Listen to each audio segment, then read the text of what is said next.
It's sundresses and cowboy boots. It's college football in the South. It's a Saturday night in the swamp. It's so good to be back. My name's Ethan Eibe alongside Matt Rothmann on 95.3 GHQ, the home of the Orange and Blue Sports Network, your new home for student play-by-play at the University of Florida. Matt, we've got a great matchup on our hands tonight here. The Florida Gators taking on the McNeese State Cowboys out of Lake Charles, Louisiana. Matt, what can we expect from this one tonight? So with the Gators, they want to avenge last week's defeat against the Utah Utes. It wasn't a pretty game at all. They had some drives where it looked really good in the first half and in the second half, but a lot of costly mistakes, a lot of costly penalties really did them in. This is a matchup right here against an FCS opponent in McNeese State where they could really show their dominance and take over the game and make sure that they get ready for their next game after this. This certainly is a get-right situation for the Florida Gators, who will have Tennessee come to the swamp just a week from now. Florida coming off a 24-11 loss on the road in Salt Lake City against the Utah Utes. We saw the debut of Graham Mertz last week on Thursday. The Wisconsin transfer in his first game in Orange and Blue did pretty well, 330-plus yards of passing. What did you see from him then, and what can you hope to see from him tonight? Yeah, in Mertz, that 333 yards that he threw was a career high, 31 completions, over 70% completion percentage, one touchdown. The interception that he threw early in the second half came off the hands of Ricky Pearsall, which ended up hurting the team even further, which put the Utes up. But with Mertz in that game, we saw a lot of positives from him. Throwing the ball, he would sling the ball at times, which looked good. The one thing that he probably has to do today that he didn't do against Utah is that he has to lead his team into the end zone much earlier in this game and not take too many sacks, as he took 5 key ones last week. Indeed. The only touchdown pass went to Caleb Douglas in the fourth quarter. Another thing the Gators are going to have to do is convert on third down. That was a major weakness last week against Utah. Just 1 for 13 on that conversion. Yeah, 1 for 13. And part of that was some penalties that they took early in the game in the red zone early on. They had a field goal that they made in the first quarter, but a penalty there kind of hurt them there. In fact, the missed field goal that they also had was a sack, which took them out and hurt them even further. So the 1 for 13 on third downs, that has to get much better today. And they have the perfect opponent to do better in that area against. And one more thing we're definitely going to be looking for tonight, Billy Napier and his side incorporating the running game a little bit more. Granted, they were almost always playing from behind against Utah, but last week, Trevor Etienne and Montrell Johnson Jr. combining for just 10 carries and 31 rushing yards. Going to have to mix them in a bit more tonight. And this is a Florida Gators team that had over 200 rushing yards per game last year. Of course, the loss of Anthony Richardson, who had a big part in that running attack, will hurt them. Graham Mertz is more of a pocket passer, but the lack of using the running backs last week, Trevor Etienne, only 3.6 yards per carry last week. Montrell Johnson, only 3 carries, 6 yards. Wasn't good enough. And you would hope that they get more action on the ground today. We'll take a break here, get you right back for Florida Gators football. A 7:35 kick here from the swamp. When we come back, we'll talk a little bit more about McNeese State and this Florida Gators defense here. You're listening to the Orange and Blue Sports Network on 95.3 GHQ. Hey, Russell Wilson here, and I know how important exercise is. With Play 60, United Way in the NFL for helping kids stay active and play at least 60 minutes a day. For what this place needs is you. To donate or volunteer, go to unitedway.org/play60 because great things happen when we live united. Are you just going to do that every time? Brought to you by United Way and the Ad Council. There are some things you can only do once in a lifetime. Graduate high school, get your first job. And if you're a young man about to turn 18, there's one other thing, which is also the law. Registering with Selective Service. It's fast, it's easy, and you only have to do it once your entire life. Just visit your post office or sss.gov on your computer or smartphone. Do it and keep yourself eligible for a lot of other once-in-a-lifetime experiences, like that first college loan or Pell Grant, or U.S. citizenship if you're an immigrant. Hello, I'm John Lithgow. Manatees are unique, among the most amazing animals on Earth, but they're endangered. We pose the greatest threat to their survival. Many manatees are killed or injured by boats or other recreational activities. I'm a writer of children's books, including one about manatees, and I believe education is the key. You can be part of the solution. Please contact Save the Manatee Club right now. Call 1-800-432-JOIN. Thank you. Are you saving for a big purchase or just trying to put money away for a rainy day? The National Foundation for Credit Counseling offers these tips to help you meet your savings goals. Set aside money from every paycheck, bank any raises, bonuses, or tax refunds, and put away loose change every night. It adds up. For more tips on how to save money and reach your financial goal, call a certified NFCC counselor at 1-800-388-2227 or visit nfcc.org, a public service from the National Foundation for Credit Counseling. Gaining weight was easy. Losing it's a lot harder. I have to work at it every day. But with every step, I lower my risk, type 2 diabetes and heart disease. And that makes it very much worth the effort. Learn how you can help stop diabetes by losing weight, eating healthy, and staying active. Visit checkupamerica.org or call 1-800-DIABETES. A message from the American Diabetes Association. Back here at Ben Hill Griffin Stadium, Ethan Eibe and Matt Rothmann live on the Orange and Blue Sports Network on 95.3 GHQ. Getting set for kickoff here from the Swamp. The Florida Gators have just taken the field. And now we'll talk a little bit more about this Florida Gators defense. Matt, it's Austin Armstrong, the 30-year-old defensive coordinator, youngest in the country. How have you seen his defense so far? Last week, it was a bit difficult in that first half, especially.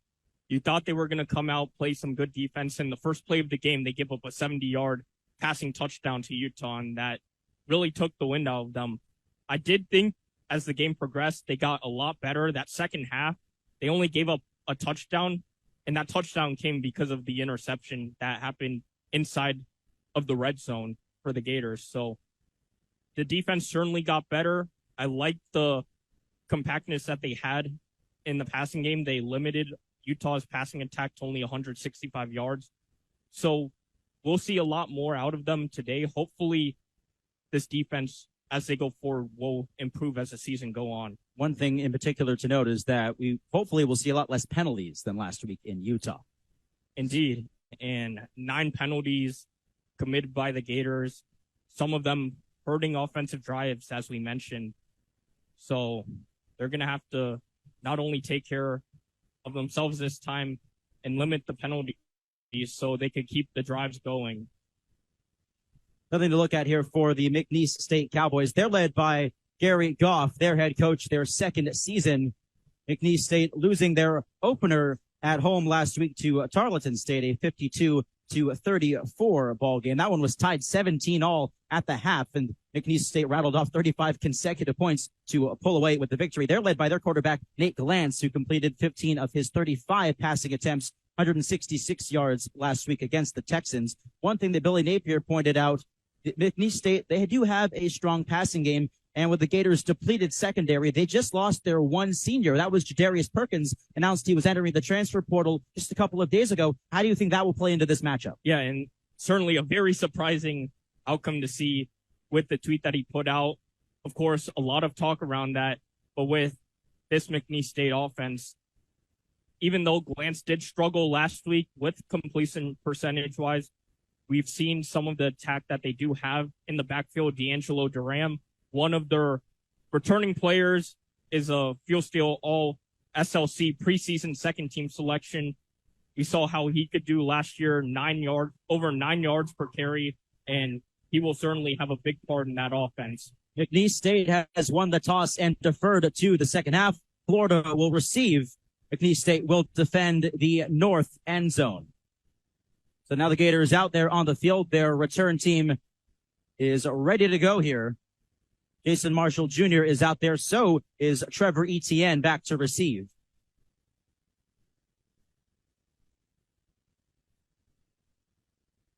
Looks like it'll be Garrison Smith to kick it away for the McNeese State Cowboys here It's a packed house here at the Swamp. Not quite sold out, but still tremendous to see Gator Nation back in action. It's a whiteout here. Fans encouraged to wear all white. Unfortunately, you kind of wish that everyone got the memo about that. Florida's trying to do a lot of color coordination this year as Harrison Smith lines it up and kicks this one away. It's a short kick out towards the 25. This one caught by the Gators and rumbling towards the 35-yard line here on the return. Let's see who that was.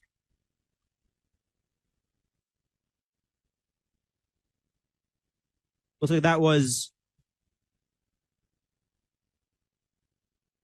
I believe that was Cam Jackson on the return that time for Florida. So it'll be first down and 10 on their own 38. And here comes Graham Mertz and the Florida Gators for their first drive of this one. Florida will line up triple receivers on the right side, Ricky Pearsall among them. Montreal Johnson directly behind Mertz in the pistol set. Handoff goes to Johnson running to the left side. He is stuffed rather quickly. Not much of a gain there, if at all. Second down for the Gators. And it will be very important for this Gators offense to start out really quickly. Last week against Utah, went 3 and out in their first drive and 3 and out in their second drive. So it'll be second down and 9 on the Florida 39. Another triple receiver to the right. Runner in motion. This one handed off again to Montreal Johnson. He spins a tackle down the near sideline, still on his feet, hurdles a man and is down at about the 42. Montreal Johnson back-to-back carries to open up this opening drive. Florida's in business. And that's the Montreal Johnson we wanted to see last week, and he puts in a great run. Now Florida going a bit hurry up here. You like to see that tempo so far. First down and 10 for the Gators now on the McNeese 42. Eugene Wilson in motion. Snap goes. Mertz hands it off. Now back to pass. This one caught by the tight end, Jonathan Odom, across the 40. Little RPO action that time for the Gators. Gain of 4 on the play. Second down and 6 for Florida. One thing that's interesting, Matt, is the fact that we now have a running clock. No stoppage of time after first down these days, except within the last 2 minutes, right? Yeah, last 2 minutes, especially the second quarter and fourth quarters. That's when it will get really big for teams. The play, this one handed off again to Johnson, running to the left side, has a lane, first down and more. He's across the 25. Couple of big runs early from Montreal Johnson Jr. New set of downs for the Gators. First and 10 on the 25. And the offensive line last week did have their struggles, came into the year, lost 4 or 5 starters, and now some injuries to the offensive line. Now they're trying to build it back.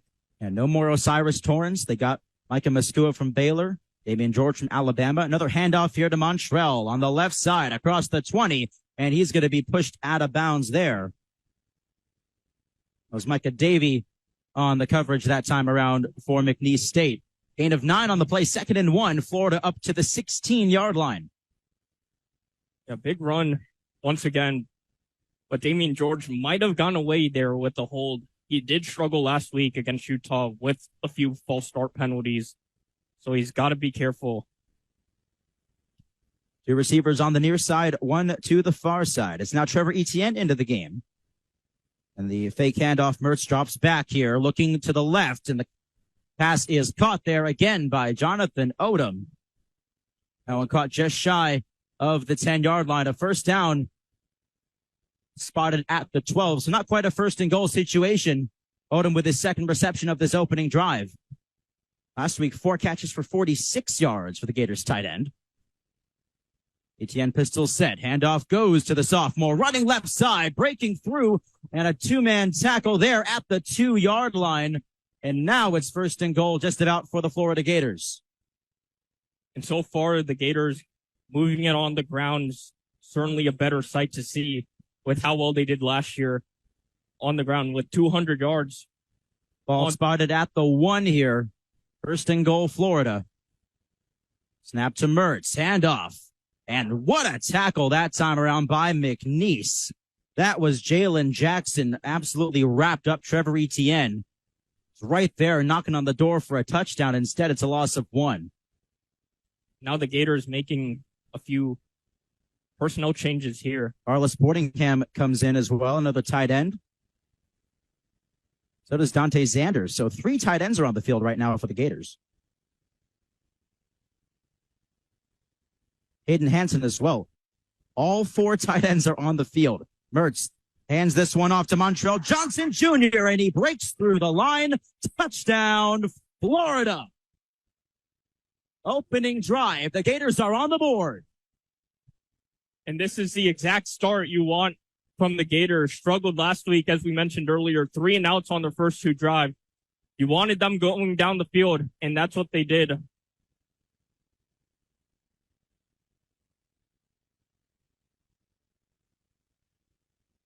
So Florida will line it up for the extra point here. Adam Mahalik on the field.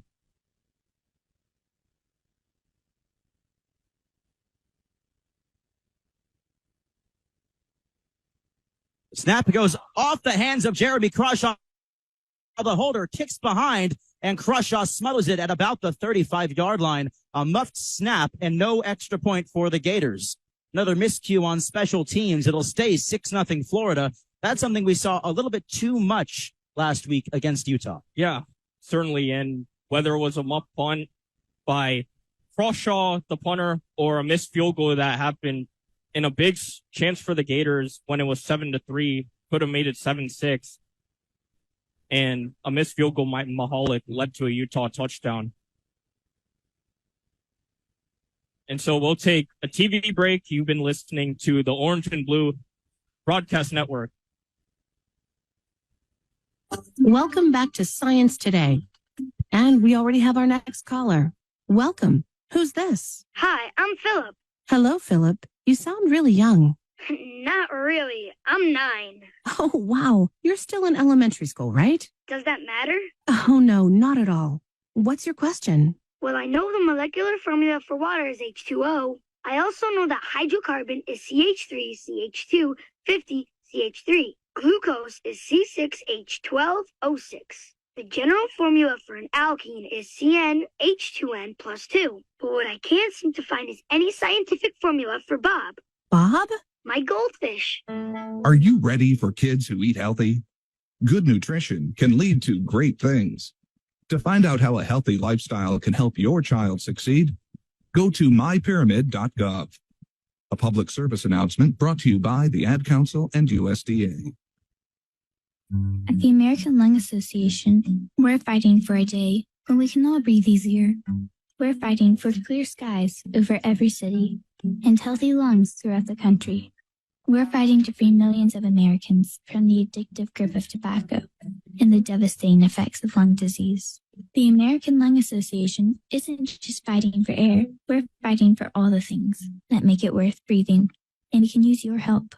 See what you can do at fightingforair.org. From the vantage point, Mafatu saw 6 war canoes drawn up on the beach. But what held the boy's eyes in awful trance were the figures, the eaters of men, cannibals. Mafatu watched the strange scene, powerless to move. In that very instant, he heard a crashing in the undergrowth. 4 figures were tearing through the jungle. He turned and ran blindly down the trail, thinking only of his canoe. If only he could reach it before the savages overtook him and explore new woods. Find out what happens next by reading the book Call It Courage by Armstrong Sperry. For other great book ideas, visit literacy.gov. A message from the Library of Congress and the Ad Council. Gaining weight was easy. Losing it's a lot harder. I have to work at it every day. But with every step, I lower my risk for type 2 diabetes and heart disease. And that makes it very much worth the effort. Learn how you can help stop diabetes by losing weight, eating healthy, and staying active. Visit checkupamerica.org or call 1-800-DIABETES. A message from the American Diabetes Association. Back here on the Orange and Blue Sports Network, live on 95.3 GHQ from the Swamp. Ethan Eibe and Matt Rothmann. Florida set to kick it off here. Back to McNeese State. The opening drive touchdown for the Gators. The score 6-0. 10:59 to go in the first quarter. Florida pretty much shredding the McNeese defense that time. Yeah, and 9 plays, 62 yards for the Gators on that drive. 54 rushing yards, which is the most important thing because last week against Utah, running backs only accounted for 34 rushing yards. So to get out quickly and score, a big improvement for this Gators offense. Already 5 rushes for Montreal Johnson Jr., 44 yards, and the touchdown, a 2-yard rush. As this one is kicked away by Mihalik, it'll go back into the end zone for a touchback. And McNeese State will take over here. See the first look at the McNeese quarterback, Nate Glantz, a junior out of Elk Run, Nebraska. Started his career over at Iowa State, or actually Iowa Western, a couple of seasons there. Transferred to Iowa State in 2022, but didn't really play any games. Last week, 15 for 35 was Glantz, 166 yards. And he takes over at the 25-yard line. Let's see our first look at the Gators defense tonight as well. As Glantz will hand this one off. Goes to D'Angelo Durham, their starting running back. He is down quickly. Gain of 3 yards that time around. 2nd and 7 on the 28. A straight run up the middle.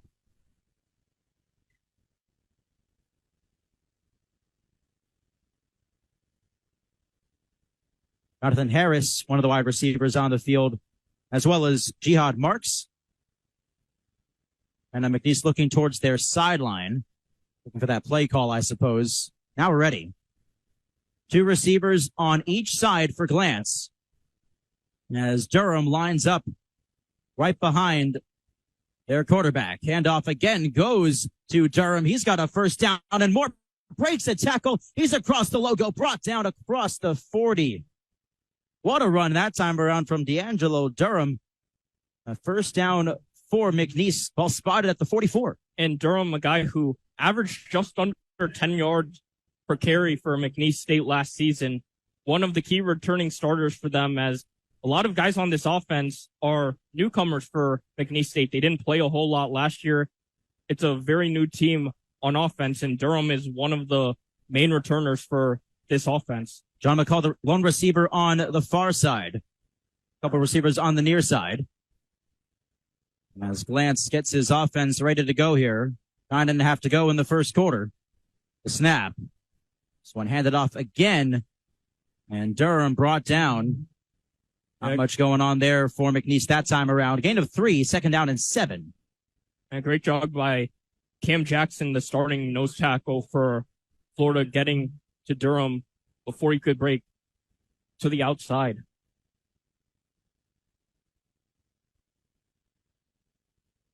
Couple of guys to watch on this Florida defense. You got Shamar James, the main linebacker. Last year, we were all talking about Ventrell Miller. Now Shamar James has to step up. Yeah, and he led the Gators in tackles last week with 13, had 1.5 tackles for losses.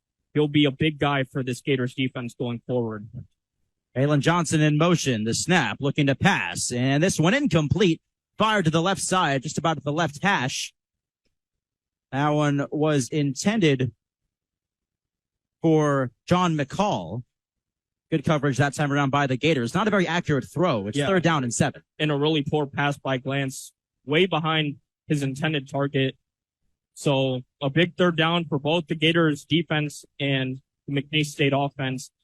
Gators defense, as we mentioned, struggle out of the gates against Utah. Can they get a stop here on the Cowboys' first drive? The snap back to pass is Glantz. He'll heave this one deep down the far side. It is incomplete. Goes off the hands of John McCall again. A couple of Gators right there to make the stop. Jalen Kimber, as well as Jordan Castell, a double coverage that time. And that brings up 4th down. Yeah, but one of the Gators jumped off. It was the edge rusher, I believe, Tyreek Sapp, who looks like they're going to have to replay this down then. But a great job by Glantz in understanding the edge rusher for Florida jumped and taking that deep shot, giving his receiver the chance. Great coverage, though, by the Gators. So it'll be 3rd down and 2. Ball spotted on the Florida 36. He still have one more shot here. They're on the edge of field goal range. Triple receivers on the left side. Throwing back as the running back. And now play stopped here. Looks like a timeout has been called. That is a timeout by McNeese. So we'll take a timeout here. The score, Florida 6, McNeese nothing. A 3rd down for the Cowboys when we come back. 8.5 to go in the opening quarter. You're listening to the Orange and Blue Sports Network on 95.3 GHQ. I go to school with your children. or say the Pledge of Allegiance together. I'm one out of every 4 children in America, and I'm struggling with hunger. I'm lucky to grow up where I could be whatever I want. I want to grow up and be someone who doesn't go to bed hungry. Please visit feedingamerica.org today and find your local food bank. Every dollar you donate helps provide 7 meals for kids like me. Together, we're Feeding America. Brought to you by Feeding America and the Ad Council. In the news, a small boy was rescued from abuse today by a magic trick. Witnesses say a bully had the boy pinned down. Scott was hitting Timmy pretty hard. And I said somebody should do something. Moments later, a street magician arrived on the scene. Police reports state he covered the bully with his coat. What happened next is still under investigation. Bully turned into a bunch of kittens. The victim left the scene unharmed. Boy, you'd never see that happen. That's because it doesn't. If you see abuse or neglect, learn what you can do from American Humane at BeHumane.org. I'm Sally, a volunteer at United Way. I'm asking people around the neighborhood what they think this place needs. Excuse me. Hi. What do you think this place needs? I'd like to see more parking. More playgrounds. Free movies. Oh, that's easy. Better restaurants. And you, what do you think this place needs? This place? Oh, more ice cream trucks. Okay. How about you? Wi-Fi everywhere? I was thinking more money in the pockets of local families come tax time. Can I change my answer? I was just kidding about the ice cream. Oh, that's way better. Now that you mention it. When it comes to getting better tax refunds into the hands of local families, what this place needs is you. To donate or volunteer, go to unitedway.org, because great things happen when we live united. Brought to you by United Way and the Ad Council. Gaining weight was easy. Losing it's a lot harder. I have to work at it every day. But with every step, I lower my risk for type 2 diabetes and heart disease. And that makes it very much worth the effort. Learn how you can help stop diabetes by losing weight, eating healthy, and staying active. Visit checkupamerica.org or call 1-800-DIABETES. A message from the American Diabetes Association. Back on the Orange and Blue Sports Network on 95.3 GHQ, Florida Gators football against the McNeese State Cowboys. It's 3rd down and 2 for McNeese on the Florida 36. The score 6-0 Gators here, second drive of the game overall. As Glantz here is going to be stuffed. A quarterback sack, the first of the season by the Gators. That defensive line finally breaking through, Matthew. Yeah, and Princely Uman Mielen was one of the guys who came in for that sack. Wasn't really a factor last week, but makes a big play here, and they're going for it. McNeese will go for it on 4th and 3. The handoff to Durham. He's going to get that first down, running to the left across the 35. McNeese chances it and gets it done. New set of downs here. Ball spotted on the Florida 31. McNeese was not very successful on 4th down conversions last year, 3 out of 10. Get their first one here. 7 minutes, 44 seconds to go in the opening quarter. Gators getting their first score of the game, a 2-yard touchdown rush by Montreal Johnson Jr. Came on their first and only drive so far. Dual receivers left and right for Glantz, and instead he will hand it off to Durham, bounces to the right, and wrapped up there by Cam Jackson of Florida. Yeah, Jaden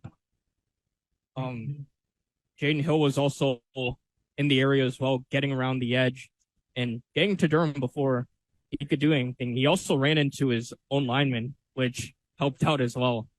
And Jaden Hill was one of the top returners, I would say, this linebacker room. Started the last 9 games last year. A couple of interceptions as well. Triple receivers on the right side for Glantz. 2nd down and 9. Ball at the 30 of Florida. Snap. Going to the right side here and broken up by Jaden Hill. Intended that time for Marcus Peterson Jr. Hill just flying in there to bat it away. Yeah, great defensive instincts and awareness by Hill there. 3 receivers to the right there. One of them goes inside and tries to create room for the guy going to the outside. Jaden Hill reads it nicely and brings up another major force 3rd down for both sides. Derek Wingo will now come on here. The linebacker in for the Gators. Chris McClellan coming off. 3rd down and 9. McNeese all still at the 30. And the play clock already down to 1. And it looks like they're not going to get this play off. And it will be a timeout called by McNeese State, already their second of this opening half. We're just about halfway through this first quarter, and McNeese State only has one timeout left in this half. Yeah, and with that comes a lot of discipline where when you make substitutes, you also understand that the other side can make a substitute as well. A very late substitution made by McNeese State, and it really cost them there. Now they only have one timeout to play with in that second quarter, assuming they don't take one in the last 6:39 the first. So McNeese meeting on their side, Florida taking advantage of this added timeout as well. Now both sides will break. This is the only SEC game on McNeese State's schedule, the first time they've played an SEC opponent since facing Louisiana State back in 2021, a 34-7 loss. They haven't won a game against an FBS team since 2013. That was the University of South Florida Bulls. They beat them that year 53-21. So trying to do some kind of impossible tactic here in Florida tonight. 3rd down and 9 again on the 30. 6:39 to go in the first quarter. A 6-0 Florida lead. McNeese ready to go. Man in motion. 2 on the far side. Back goes glance to pass. Now scrambling to his right side, and he has brought down Scooby Williams.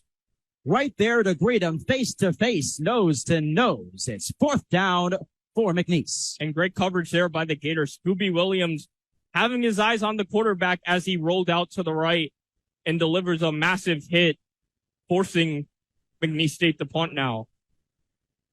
McNeese State will not go for it here as it is 4th and 20 on the 41. Ricky Pearsall is going to go back to get this punt.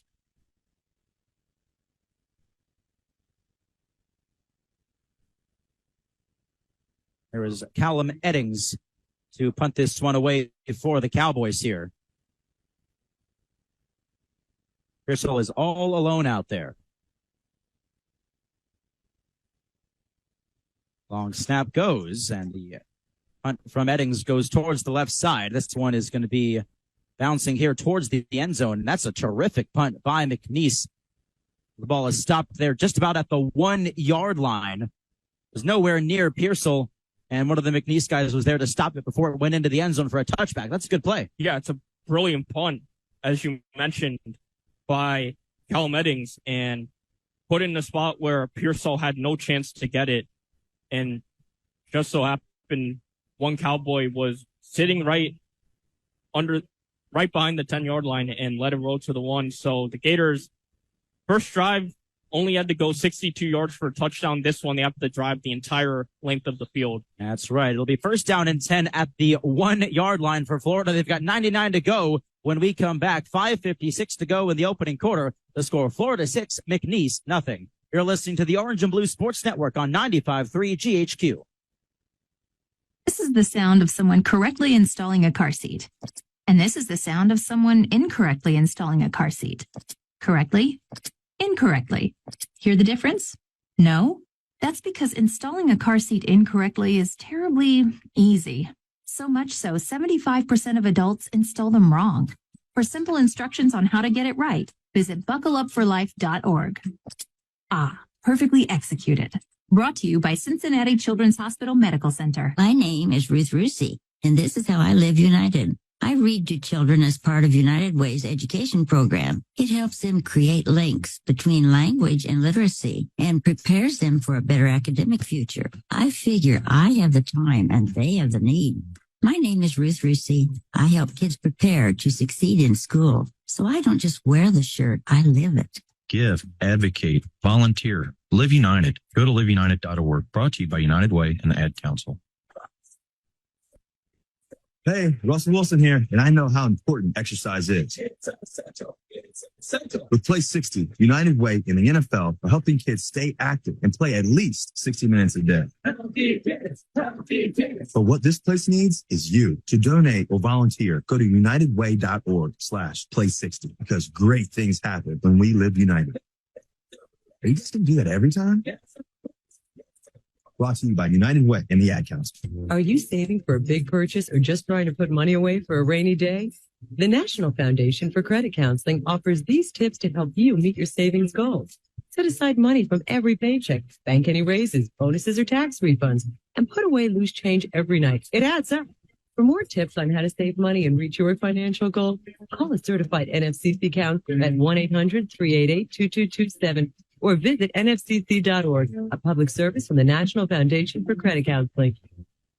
Welcome back to the Orange and Blue Sports Network on 95.3 GHQ, your home for UF journalism play-by-play. Ethan Eibe and Matt Rothmann here from the Swamp. It'll be first down and 10 for the Gators on their own 1-yard line. Matt, they've got to march down the field this time around. Yeah, in the first drive, they only had to go 62 yards for the touchdown. This drive will take a lot more effort, as a great pump by Cal Meddings of McNeese State pinned them down at the 1. So back on the field is Mertz for the Gators' second drive. This one handed off here and stuffed that time around.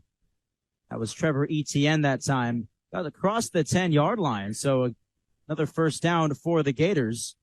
We actually marked them short more at the 7, but still a great gain on first down. Second down and 3, rather. Second down and 3 on the 8. Jonathan Odom is out there, so is Caleb Douglas, Ricky Pearsall, the dueling receivers. Etienne lines up in the pistol set.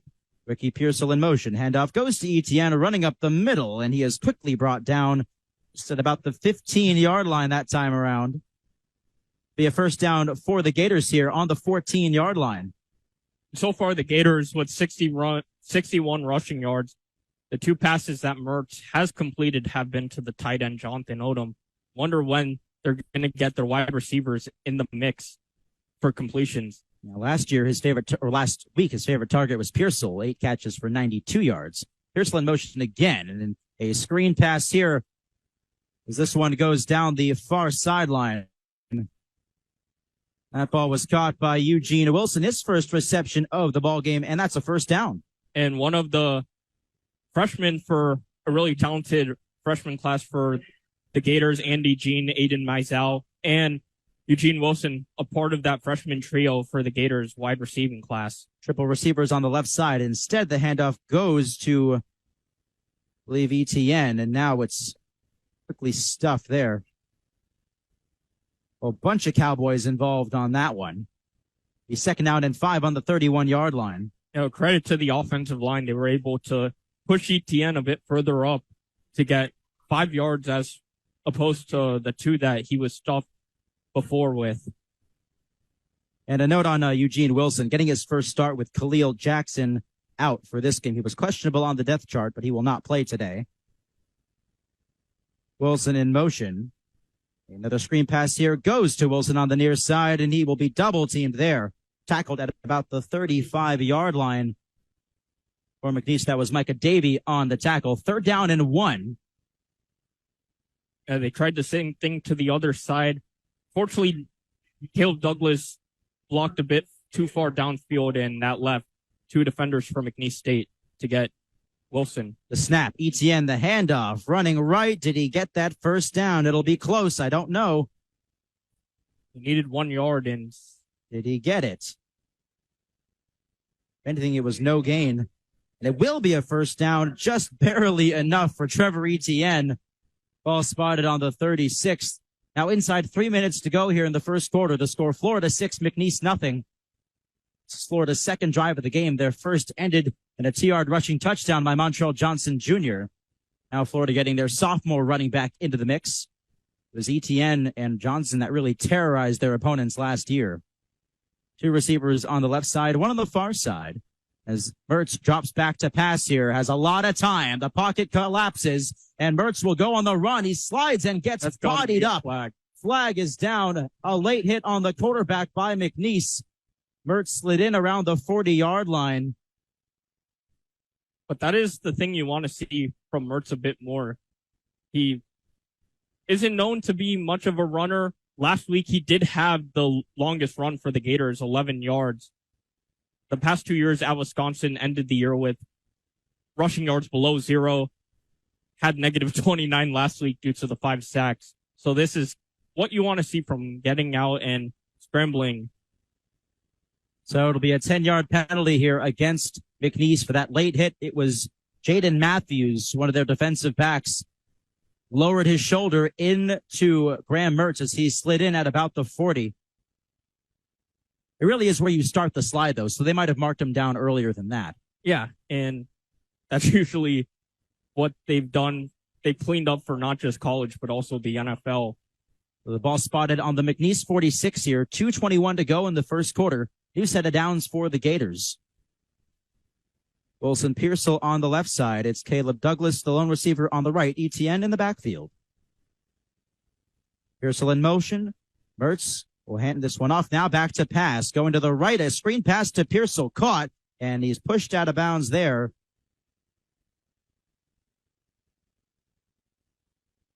That was Cedric Applewhite on the coverage. A second down now for Florida. Gain of 5 on that play. Gators will set up shop at the 41. Now inside 2 minutes to go here.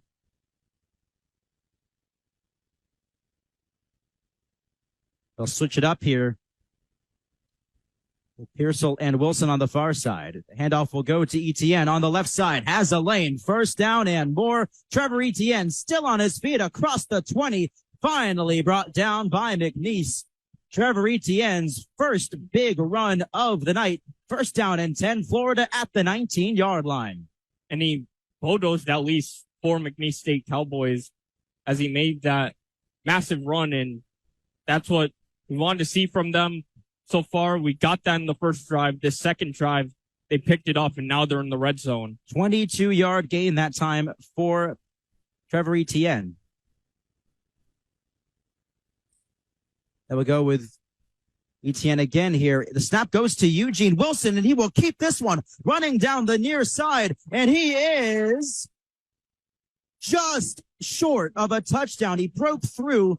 Apparently that knee was down just a few inches from the goal line. That snap didn't even go to Mertz, a designed play to the freshman Wilson. He just kept it and ran to the left. Yeah, brilliant play drawn up by Billy Napier, and now the Gators trying to go quickly with 30 seconds left. First and goal, Mertz, the QB keeper, right into the end zone. Touchdown, Florida. They go 99 yards for their second score of the ball game.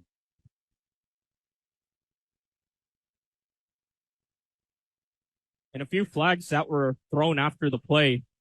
But as we were bringing up last play, a brilliant play design to get Eugene Wilson in the Wildcat, the fake handoff that he had, and ran to the left, almost got the touchdown, but Graham Mertz cleaned it up with the QB sneak to give the Gators another 6. 11 plays for those 99 yards. They started this one all the way back at their own 1-yard line. And Mertz with just a 1-yard rush to get it done. And now Adam Mihalik will head back out on the field to attempt the extra point. Mihalik didn't even have a chance to kick the extra point in the first drive touchdown as Jeremy Crawshaw wasn't able to handle the snap. He's the holder.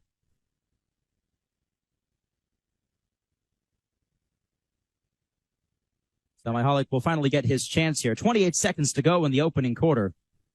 A 2-touchdown lead for the Gators on McNeese. Crawshaw to hold again, and he gets this one down. Mihalik, the kick is up, and it is good. Extra point secures a 13-0 lead for the Florida Gators here. Another flag thrown at the end of this PAT. The first one on the touchdown went against the Gators, so that will back them up 15 on the kickoff. You wonder where this is going on. It might go against Florida again, as waiting to see. Referees conferring at about the 10-yard line. Well, so far so good for Billy Napier's side. Just about what you would expect, I would say. Yeah, and we saw last week it was a struggle to get the running game going. Montrell Johnson only had 3 carries last week. So far, 5 carries, 44 yards. Etienne had 7 carries only for 25. This week, 7 carries, 51 yards. So they've gotten to the running game for today so far. It's gotten them 117 yards. It's more like what we expected from them last week and what they had last year. So it's great to see that they've gone to the running game. It's worked out. Looks like this was a unnecessary roughness penalty against Austin Barber of Florida. So a 15-yard penalty will be assessed on the kickoff here. McNeese State will benefit from that. McNeese State lining up to receive the kickoff now.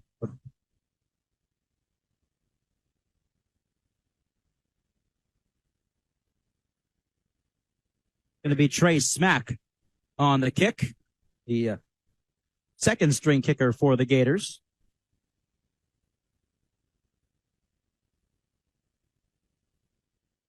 And it's away. It's on a long one, backing all the way up towards the end zone. It'll go down as a touchback. Colby Ham, as well as Cam Thomas, were back to receive. So McNeese will take over at their own 25-yard line here. Their first drive of the game did not go as planned. They did show some fight, though. They had that fourth down conversion to keep their drive alive. Yeah, and it was great conversion because they lose yardage on the third down, but they quickly went up to the line and caught the Gators defense off guard for the fourth down conversion. Now we'll see if they could muster up enough in the second drive. 28 seconds to go in the first quarter. 13-0, the Gators lead the Cowboys. The handoff goes up the middle. That's D'Angelo Durham. A very short gain there before the Gators stuff him. And Desmond Watson, a huge fan favorite last season for the Gators in that mix, as they were able to stuff Durham there. So was Jack Piper, and was right there to make the stop. So 2nd down and 8 for McNeese State. Ball spotted on the 27, and this will end the first quarter of action here from the Swamp. Safe to say the Gators welcome back home here with this crowd tonight. A 13-0 lead early on against the McNeese State Cowboys. We will take a break, get you right back here for the second quarter here from Ben Hill Griffin Stadium. You're listening to the Orange and Blue Sports Network on 95.3 GHQ. Annoying. Annoying. Stop copying me. Stop copying me. Mom, tell her to stop copying me. Mom, tell her to stop copying me. Kids will spend 10 minutes copying everything their sibling says. You're such a doofus. How about 2 minutes to brush their teeth? Brushing for 2 minutes now can save your child from severe tooth pain later. For fun 2-minute videos to watch while brushing, visit 2min2x.org. 2 minutes, twice a day. They have the time. Mom. A message from the Partnership for Healthy Mouths, Healthy Lives, and the Ad Council. You are a healthy eater. Oranges for vitamin C, flaxseed and mackerel for omega-3s. But did you know the same foods that are good for your body, i.e. not beef jerky, are also good for your eyes? Yep, research shows proper nutrition can impact the development of cataracts and age-related macular degeneration, 2 leading causes of blindness. So keep up the healthy munching, my well-fed friend. And for more easy ways to keep keeping your eyes healthy, see your optometrist or visit AOA.org.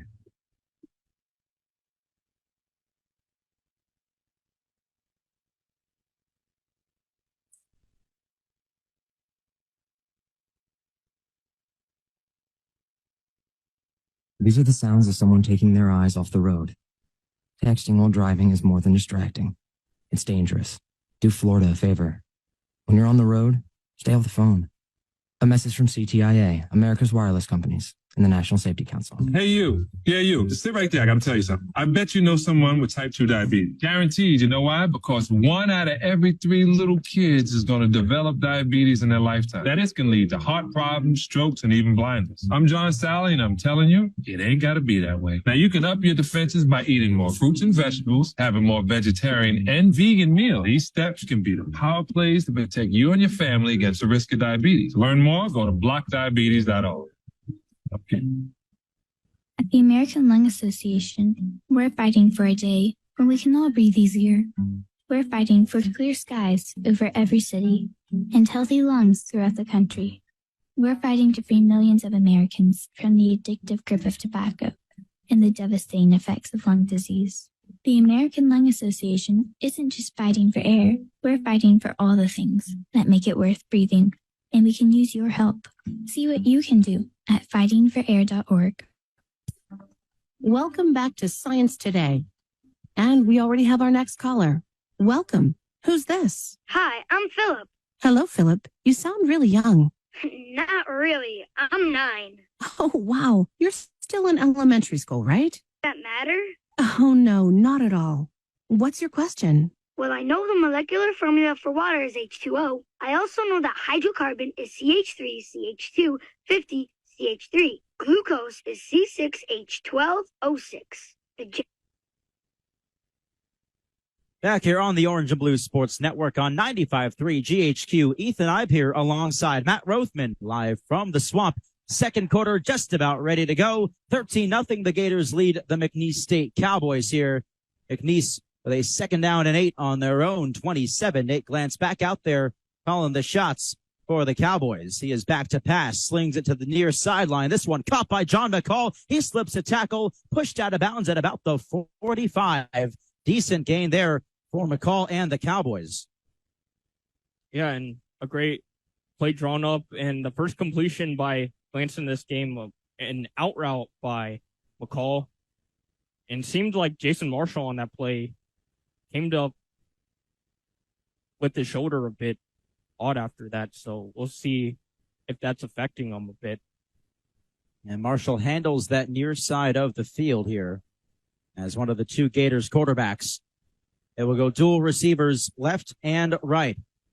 1st and 10 at their 45. Quickly a pass here, and it is, I believe, incomplete. That is incomplete. It's a very quick pass intended for Jalen Johnson and wasn't able to haul it in. 2nd down and 10.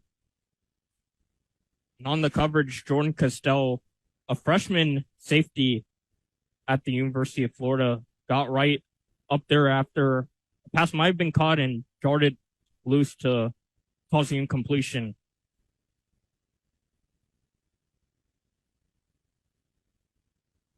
The McNeese State will line it up again here on their own 45. Just underway here in the second quarter, a 13-0 Gators lead. D'Angelo Durham lines up in the pistol set for McNeese. And he will take this handoff, running to the right side. And this one quickly ended. Scooby Williams on the coverage for Florida, as well as Jaden Hill. Really stopped him before he could get going. Only a gain of 1. And Williams, the first guy to get there, had a really big hit in that first half to take down Glantz, the Gators' 2nd sack of this game and the year so far. So Williams, so far, 2 tackles he's made has been big for the Gators' defense. 3rd down and 9 on the McNeese 46. Cowboys trying to keep this drive going. 2 receivers on the left side. Just 1 on the far side for McNeese. Glantz back to pass. Now scrambling here, and he is wrapped up and thrown down. Princely Uman-Mielen checks into the ball game. 4th down, McNeese.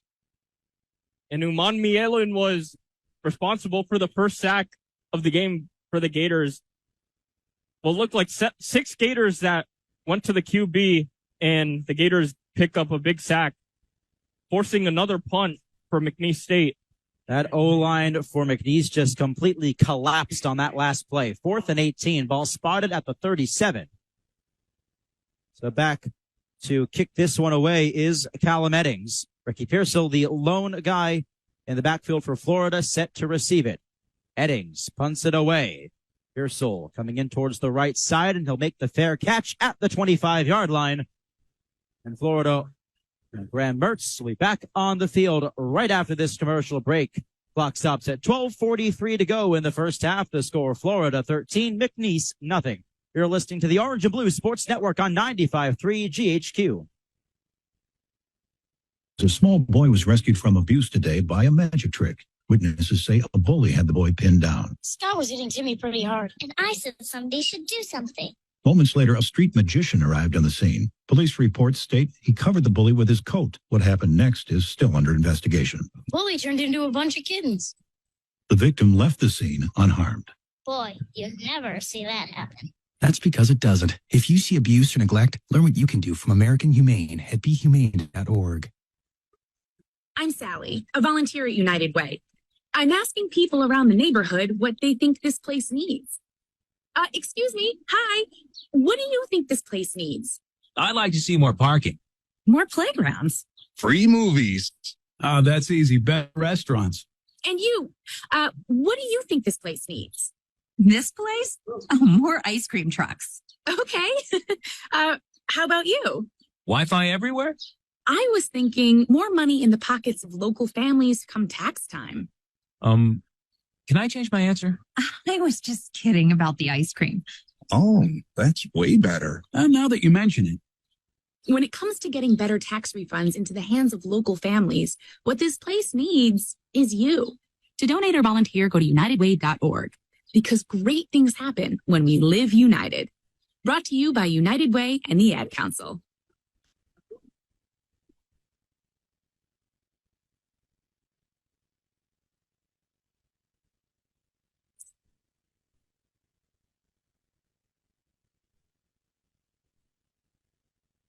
These are the sounds of someone taking their eyes off the road.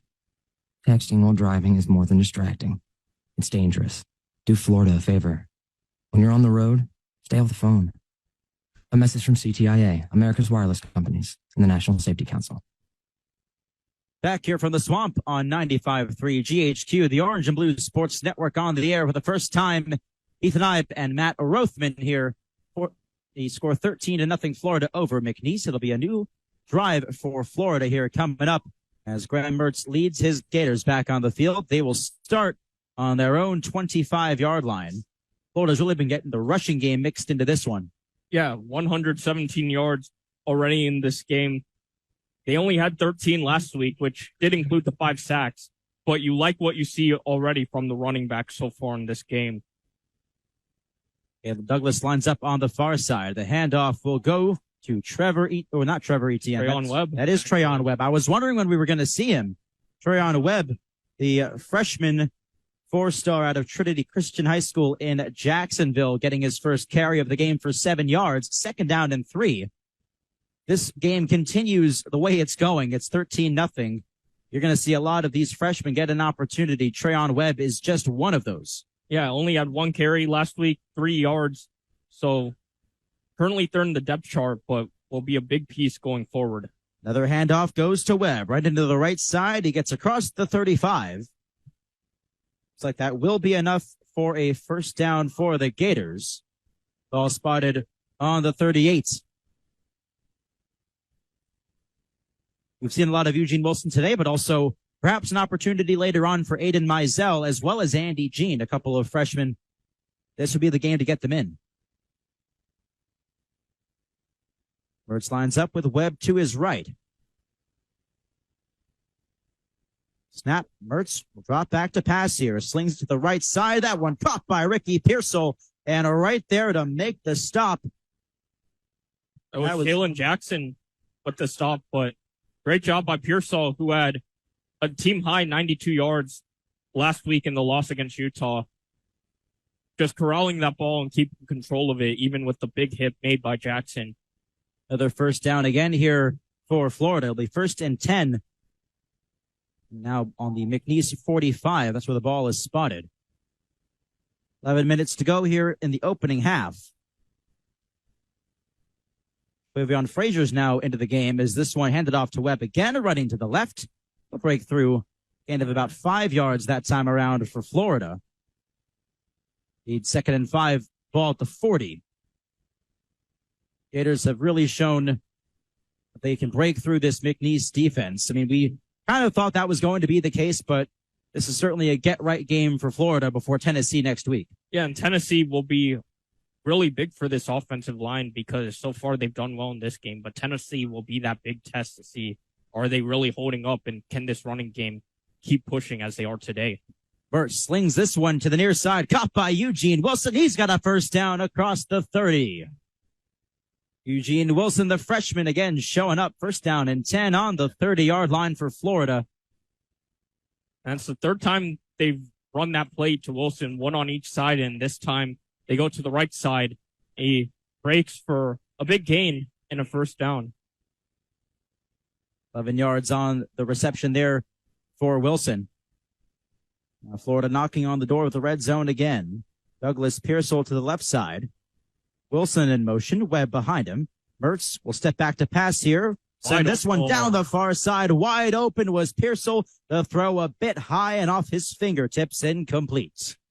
Yeah, he had a lot of space there and could have gotten a touchdown if he came down with the ball. But the second time we've seen Mertz go downfield, the first time was to Pearsall, and that was a big completion for 19 yards. Tried to go this time, just couldn't get it. That's the first incompletion we've seen from Mertz all night. Second down and 10, ball again at the 30. Pearsall Wilson on the right side. Douglas, the lone receiver, on the left. Webb in the pistol set. It will go to the freshman Webb as he gets across the 25 here. Wrapped up that time around by Kylan Armstead for McNeese State. A gain of 5, 3rd and 5. Florida now into the red zone for the third time on 3 drives. The first 2 drives resulting in first quarter touchdowns, a couple of runs. Huntrell Johnson Jr. on a 2-yard rush, and Graham Mertz on the QB keeper got the second one. One missed extra point is why it's 13-0.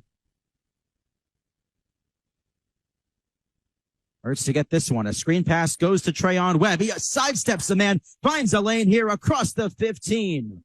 What a moment there for Trayon Webb. Absolutely juking Kylan Armstead and getting another couple of yards on that play. An absolutely brilliant play by the freshman. I thought he was really dead in his tracks when they failed to pick up the defender there, but just a great juke by Trayon Webb, and he picks up a lot more in a first down to the 13. So it'll be first down and 10 on the 13-yard line. Same core out there for Florida. Mertz the snap. Webb the handoff. He'll get across the 10 and now up towards the 5. Trayon Webb is shining on this drive. Now second down and 3. Ball spotted on the 6. Gain of 7 that time around for Webb. Yeah, 27 yards on the ground for Webb, plus the 12-yard completion that he had. So he's been a big part of this drive, and it's great to see him getting this time as a freshman. 7:45 to go in the opening half. As the Gators line it up, Mertz has it. Handed off to Webb, running up the middle, right there at the goal line and not quite in. McNeese State manages to make the stop.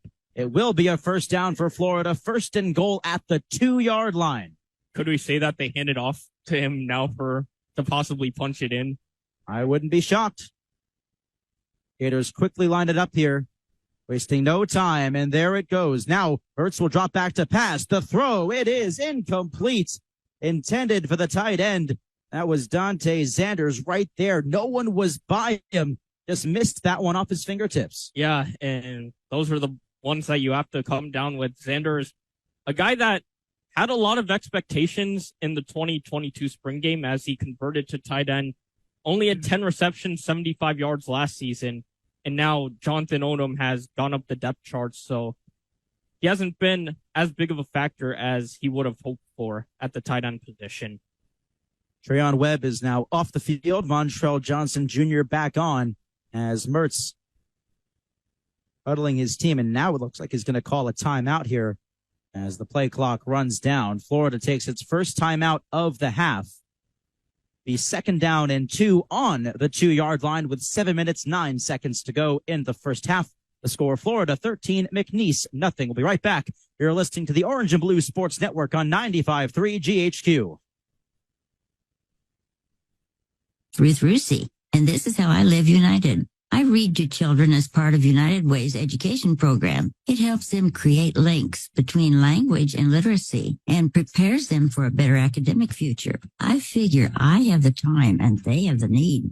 My name is Ruth Rusey. I help kids prepare to succeed in school. So I don't just wear the shirt, I live it. Give, advocate, volunteer, Live United. Go to liveunited.org. Brought to you by United Way and the Ad Council. Hey, you. Yeah, you. Sit right there. I got to tell you something. I bet you know someone with type 2 diabetes. Guaranteed. You know why? Because 1 out of every 3 little kids is going to develop diabetes in their lifetime. That is going to lead to heart problems, strokes, and even blindness. I'm John Sally, and I'm telling you, it ain't got to be that way. Now, you can up your defenses by eating more fruits and vegetables, having more vegetarian and vegan meals. These steps can be the power plays to protect you and your family against the risk of diabetes. Learn more, go to blockdiabetes.org. Okay. Hello, I'm John Lithgow. Manatees are unique, among the most amazing animals on Earth, but they're endangered. We pose the greatest threat to their survival. Many manatees are killed or injured by boats or other recreational activities. I'm a writer of children's books, including one about manatees, and I believe education is the key. You can be part of the solution. Please contact Save the Manatee Club right now. Call 1-800-432-JOIN. Thank you. At the American Lung Association, we're fighting for a day when we can all breathe easier. We're fighting for clear skies over every city and healthy lungs throughout the country. We're fighting to free millions of Americans from the addictive grip of tobacco and the devastating effects of lung disease. The American Lung Association isn't just fighting for air, we're fighting for all the things that make it worth breathing, and we can use your help. See what you can do at fightingforair.org. Gaining weight was easy. Losing it's a lot harder. I have to work at it every day. But with every step, I lower my risk for type 2 diabetes and heart disease. And that makes it very much worth the effort. Learn how you can help stop diabetes by losing weight, eating healthy, and staying active. Visit checkupamerica.org or call 1-800-DIABETES. A message from the American Diabetes Association. Back here from Ben Hill Griffin Stadium, live on the Orange and Blue Sports Network 95.3 GHQ. Ethan Eibe and Matt Rothmann here. 2nd down and 2 for the Gators. They are right there at the doorstep of the end zone as this one handed off and into the end zone for a Florida Gators touchdown. That was Treyon Webb, the freshman, getting his first touchdown as a Gator. He led the Gators down the field on this drive, and he punches it in, Matt. Yeah, I called it, but a bit 2 plays after I did, but he was a big factor in that drive, was a major point. He gets the touchdown after not just some yardage on the ground, 33 yards on the ground, but also a big 3rd down conversion with 12 reception yards with the big juke. And now they're going for 2. They are indeed going to go for 2 here, trying to make up for that missed extra point on the first drive of this game.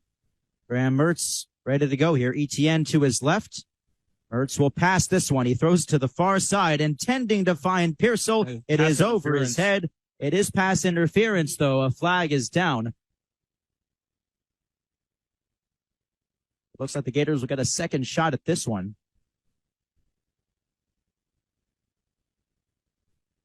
Looks like that was Jalen Jackson on the coverage that time. Got right up in Pearsall's face. Oh, they call it on the offense. Now, hold on. How about this?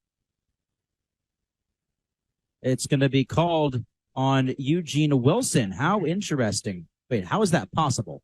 Yeah, I first thought they were going to call it on the defense because Pearsall had a late break, which seemed like he got tripped up a little by the defender. But I guess they probably called Wilson on the screen. Well, take another timeout here. Florida, at the end of the day, does not get their extra point or the 2-point conversion on this one. It'll be a 19-0 Gators lead. 7 minutes, 4 seconds to go in the opening half here against McNeese State. You're listening to the Orange and Blue Sports Network on 95.3 GHQ.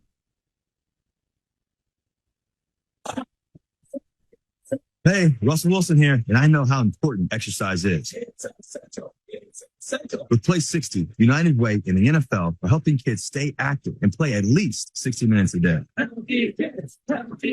But what this place needs is you. To donate or volunteer, go to unitedway.org/play60 because great things happen when we live united. Are you just going to do that every time? Brought to you by United Way and the Ad Council. There are some things you can only do once in a lifetime. Graduate high school, get your first job. And if you're a young man about to turn 18, there's one other thing, which is also the law. Registering with Selective Service. It's fast, it's easy, and you only have to do it once your entire life. Just visit your post office or sss.gov on your computer or smartphone. Do it and keep yourself eligible for a lot of other once-in-a-lifetime experiences, like that first college loan or Pell Grant, or U.S. citizenship if you're an immigrant. Hello, I'm John Lithgow. Manatees are unique, among the most amazing animals on Earth, but they're endangered. We pose the greatest threat to their survival. Many manatees are killed or injured by boats or other recreational activities. I'm a writer of children's books, including one about manatees, and I believe education is the key. You can be part of the solution. Please contact Save the Manatee Club right now. Call 1-800-432-JOIN. Thank you. Are you saving for a big purchase or just trying to put money away for a rainy day? The National Foundation for Credit Counseling offers these tips to help you meet your savings goals. Set aside money from every paycheck, bank any raises, bonuses, or tax refunds, and put away loose change every night. It adds up. For more tips on how to save money and reach your financial goal, call a certified NFCC counselor at 1-800-388-2227 or visit nfcc.org, a public service from the National Foundation for Credit Counseling. Back here live from the Swamp on the Orange and Blue Sports Network 95.3 GHQ. 7 minutes to go here in the opening half. The score 19-0 in favor of the Florida Gators. They just picked up their third touchdown in as many drives. A pass interference call on the 2-point conversion. Gives the Gators down another extra point, and they will punt this one away to McNeese. Ethan Eibe here alongside Matt Rothmann. Matt, what do you think so far? Yeah, so far the Gators, 3 drives, gotten 3 touchdowns. This last one, 12 plays, 75 yards. 45 yards came from the freshman Trayon Webb, who really carried that drive.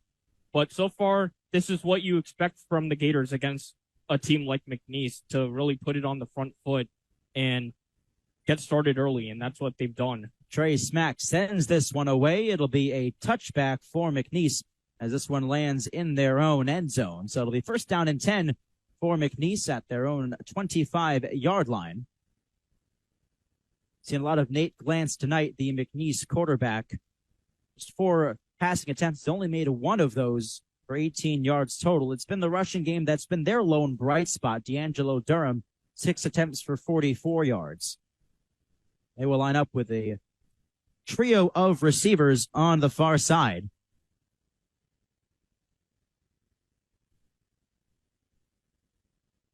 Quick pass here. This one caught. Time around, it was Jihad Marks for McNeese State. And he was able to pull Florida Gator defender with him after the catch, and that's how he made up the yards after. That'll be a 9-yard gain for McNeese there. 2nd and 1 on the 34. 6.5 minutes to go here in the first half.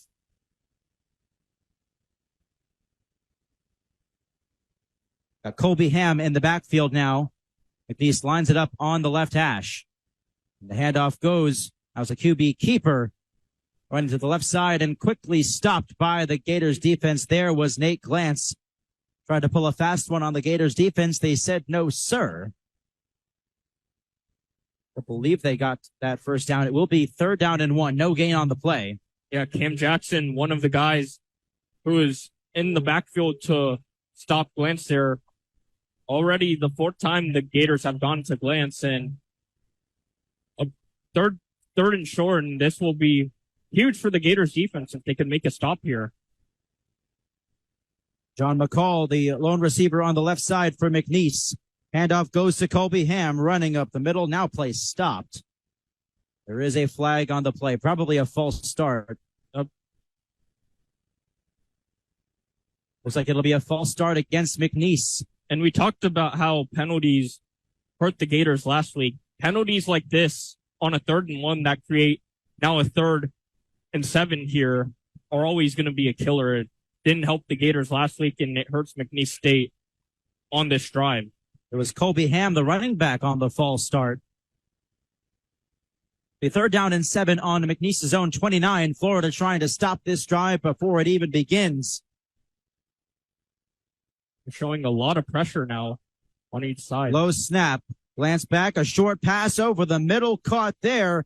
Couple of Gators linebackers there to put a stop to it. It was completed there to Cam Thomas. Derek Wingo was right there. 4th down. And Shamar James as well, the guy who we talked about trying to replace Ventrell Miller. 13 tackles last week, led the Gators in that category. He was the first guy there. Derek Wingo helped out. And now once again, McNeese, the first 3 drives on all 3 as well.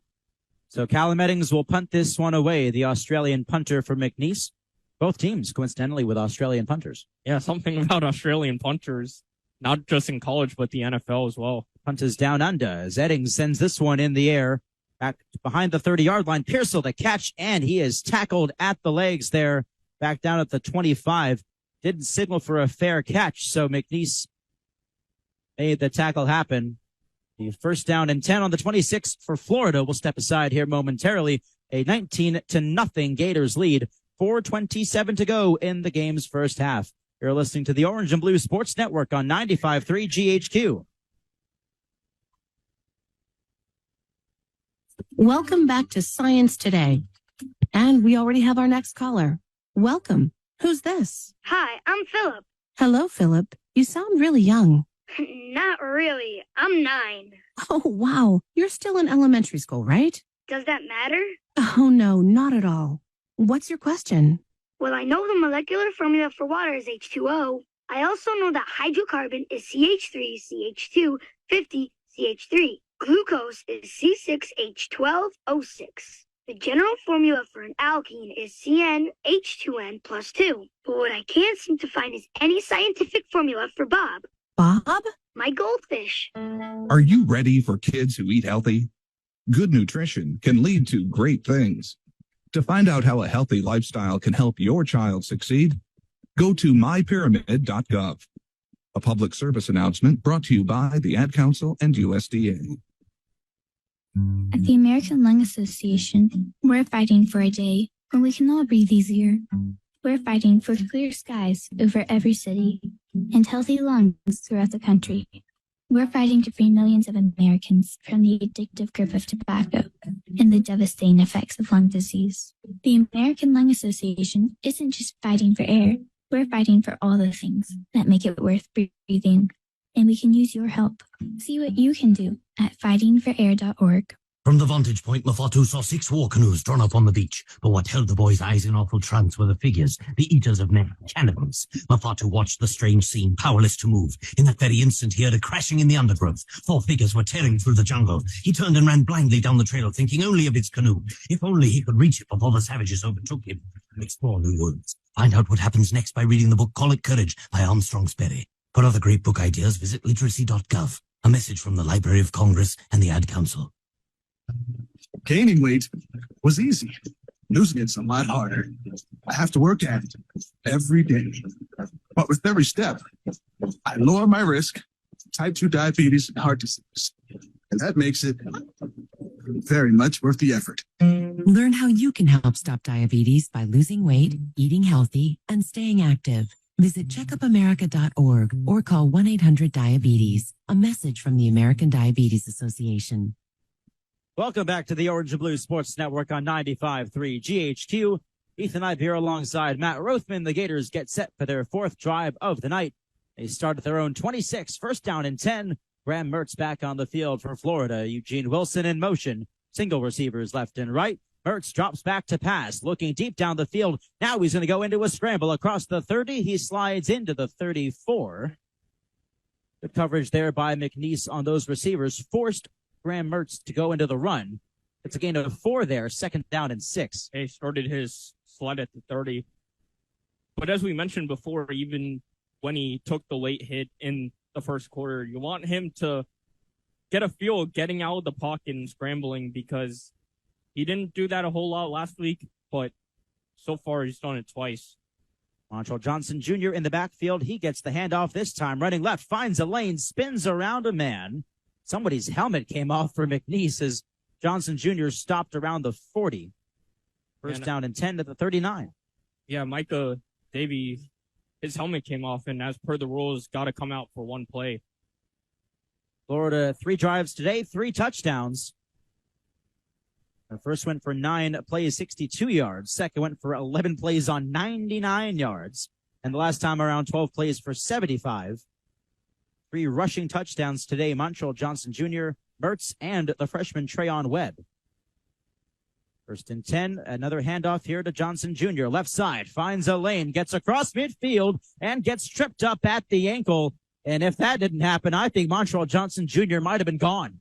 Yeah, and it looked like McNeese had that played perfectly. They got their guys to the edge, and they almost had him in the backfield, number 56, Braden Adams, but Montreal Johnson able to find that hole. And as you mentioned, he came just a few inches from running into the house. Mertz back to pass here on first and 10. Heaves it deep down the field, looking for Douglas. It overshoots him, incomplete. Good coverage there again by McNeese State. Looked like that was Levi Wyatt, the cornerback there. Douglas just unable to get to it. It's second down and 10. And that's the first time we've seen Mertz take that long shot downfield. Caleb Douglas, the lone touchdown for the Gators last week, had a moss move to get that. But his first target today, in fact, hasn't had his name called upon until now. Second and 10. Under 3 minutes to go in the opening half. Another handoff to Johnson Jr. And wow, was that stuffed up or what? For McNeese right there again. That was Micah Davey. Like you said, went out that last play because of the helmet issue, right back on, and he makes a big stop. No gain on the play. Third and 10 for Florida now. They're in danger of having this one go out on them. And this is their longest third down of the day, so can they convert their third one on the night? Andy Jean is on the field here for the Gators now, lining up on the left side as a wide receiver. Mertz drops back to pass, throws over the middle, caught by Ricky Pearsall. Across the 35, Florida will get that first down. Ball marked at the 33-yard line. Now inside 2 minutes to play here in the first half. To 19-0 Gators lead, but Florida now with a new set of downs. And Pearsall was Mertz's favorite target last week, 92 yards, led the team. So far leads the team with 36 yards. Hand off to Montreal Johnson Jr. Right side, tackled there by Jalen Jackson. Minimal gain that time around for Florida.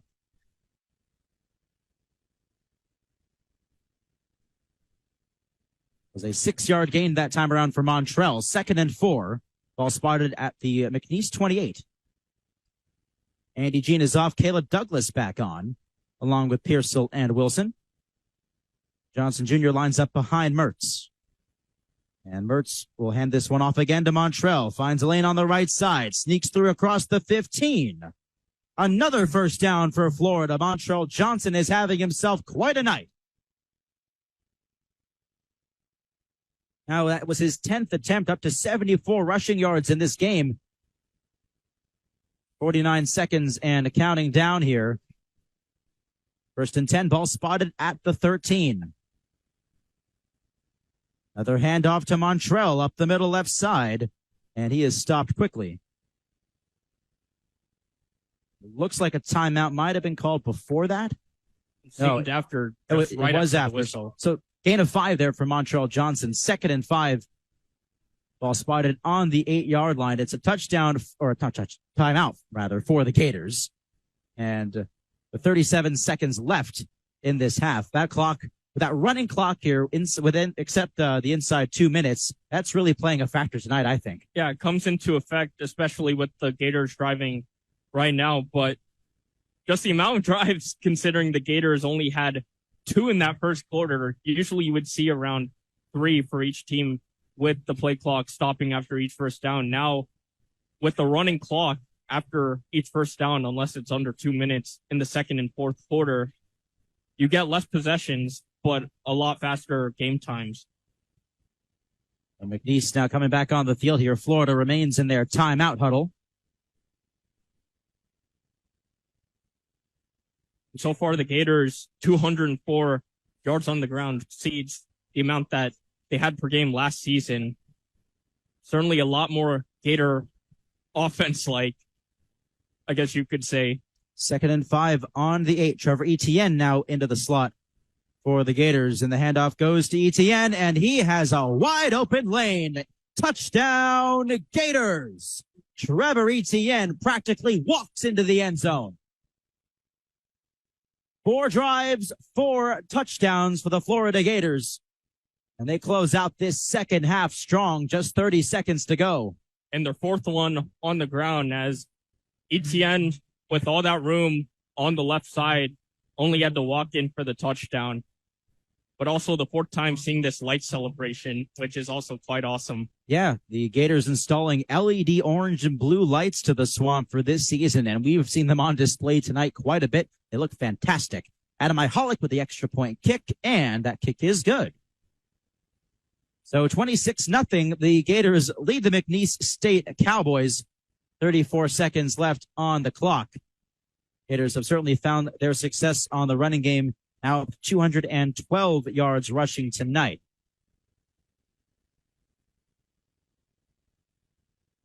Well, this will certainly make the vibes a lot better heading into Tennessee next week. Wouldn't you say? Yeah, and that's what we expected with Florida coming into this game. They knew that they had to get a start on offense very quickly. Defense had to also come out prepared because both the offense and defense didn't have great starts last week.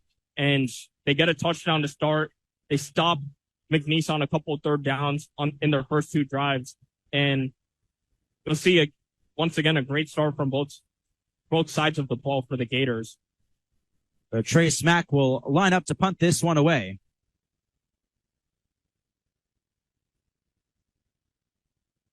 Couple of Cowboys back there to receive this kick. One of them is Cam Thomas, running back, along with Jonathan Harris, one of their wide receivers. Ball placed on the left hash. Smack boots it away. This one heading back, further back. It'll be a touchback for McNeese as Harris lets this one fly behind him. 1st down and 10 on the 25-yard line for McNeese State. Maybe they'll get maybe 1, maybe 2 plays off before this first half comes to an end, Matt. Yeah, we'll see. I mean, so far they haven't had much success in the air, only 3 of 6 from glance. And so far, the 3 drives that they've had have all ended in a punt. So far they'll run a play, but unless they throw a deep one, they might not get points out of this. So both teams will line back up as the snap goes to Glance, handing this one off to D'Angelo Durham. Bounces out to the right side, and the tackle made there. Not much of a gain, maybe a yard. It is indeed a 1-yard gain. 2nd and 9, ball on the 26th. And I'd be surprised if they get a playoff here. 17 seconds to go in the half and counting down. Yeah, certainly doesn't look like it, but a great tackle made by Jaden Hill.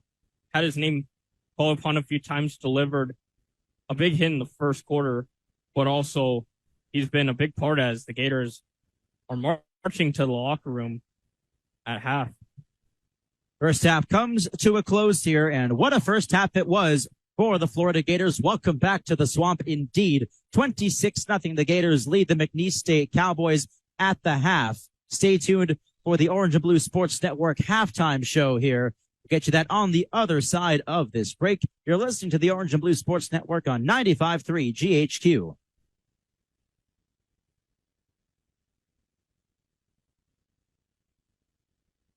I'm 1 out of every 4 children in America, and I'm struggling with hunger. I'm lucky to grow up where I could be whatever I want. I want to grow up and be someone who doesn't go to bed hungry. Please visit feedingamerica.org today and find your local food bank. Every dollar you donate helps provide 7 meals for kids like me. Together, we're feeding America. Brought to you by Feeding America and the Ad Council.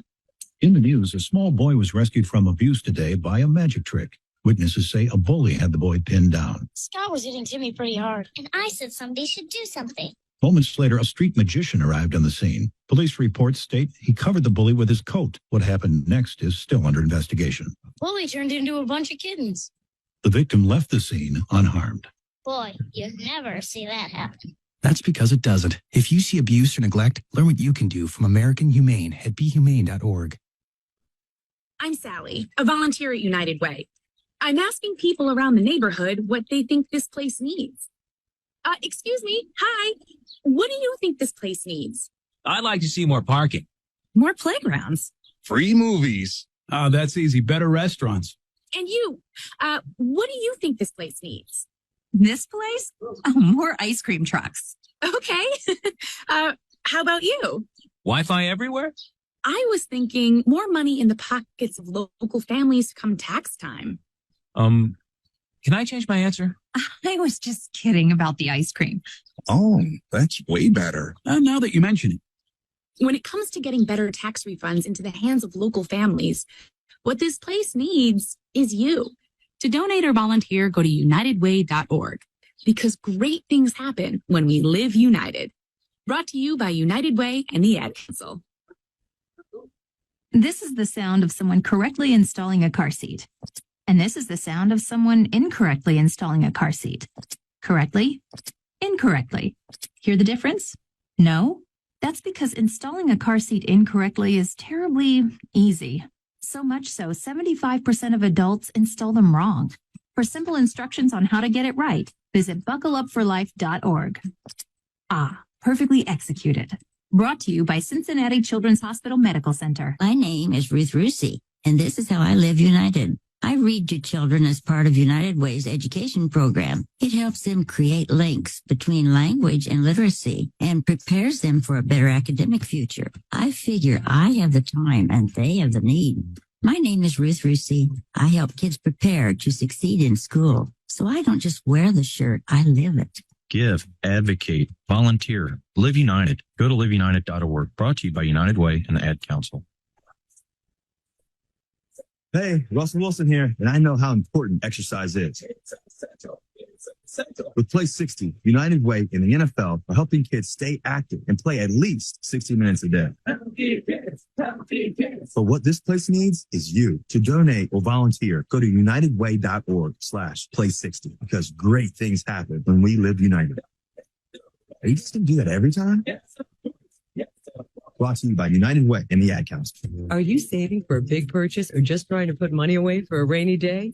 The National Foundation for Credit Counseling offers these tips to help you meet your savings goals. Set aside money from every paycheck, bank any raises, bonuses, or tax refunds, and put away loose change every night. It adds up. For more tips on how to save money and reach your financial goal, call a certified NFCC counselor at 1-800-388-2227 or visit nfcc.org, a public service from the National Foundation for Credit Counseling. Welcome back to the Orange and Blue Sports Network halftime show here on 95.3 GHQ. An incredible first half for the Florida Gators. They lead the McNeese State Cowboys 26-0. Ethan Eibe here.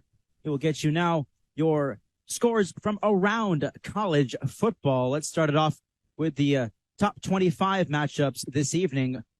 For 18, Oklahoma leading SMU a 28-11 score. About 7 minutes to go in that game. Looking at halftime here in Alabama.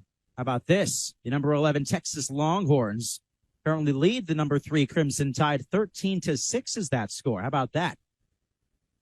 Halftime over at Texas Tech against the Oregon Ducks. Number 13 Oregon leading the Texas Tech Red Raiders 18-13. LSU beating up on Grambling right about now. 28-10 the score. That one at LSU. 5:51 to go in the second half. The Wisconsin Badgers, number 19 Wisconsin, currently losing to Washington State, a 17-6 lead for Washington State. That game is in the second quarter. Over in the ACC, Florida State, the number 4 team in the country, leading Southern Miss 7-0. That game just underway, 9 minutes to go in the opening quarter.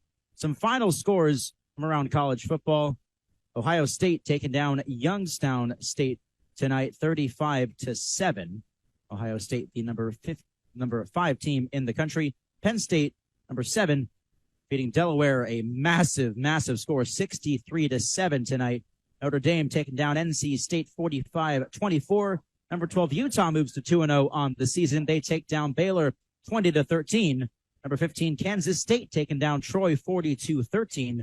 Deion Sanders moves to 2-0 over in Boulder, Colorado, leading his team to a 36-14 trouncing of the Nebraska Cornhuskers this afternoon. For 25, Clemson trying to rebound from that loss to Duke last week. Absolutely killed Charleston Southern this week, 66-17.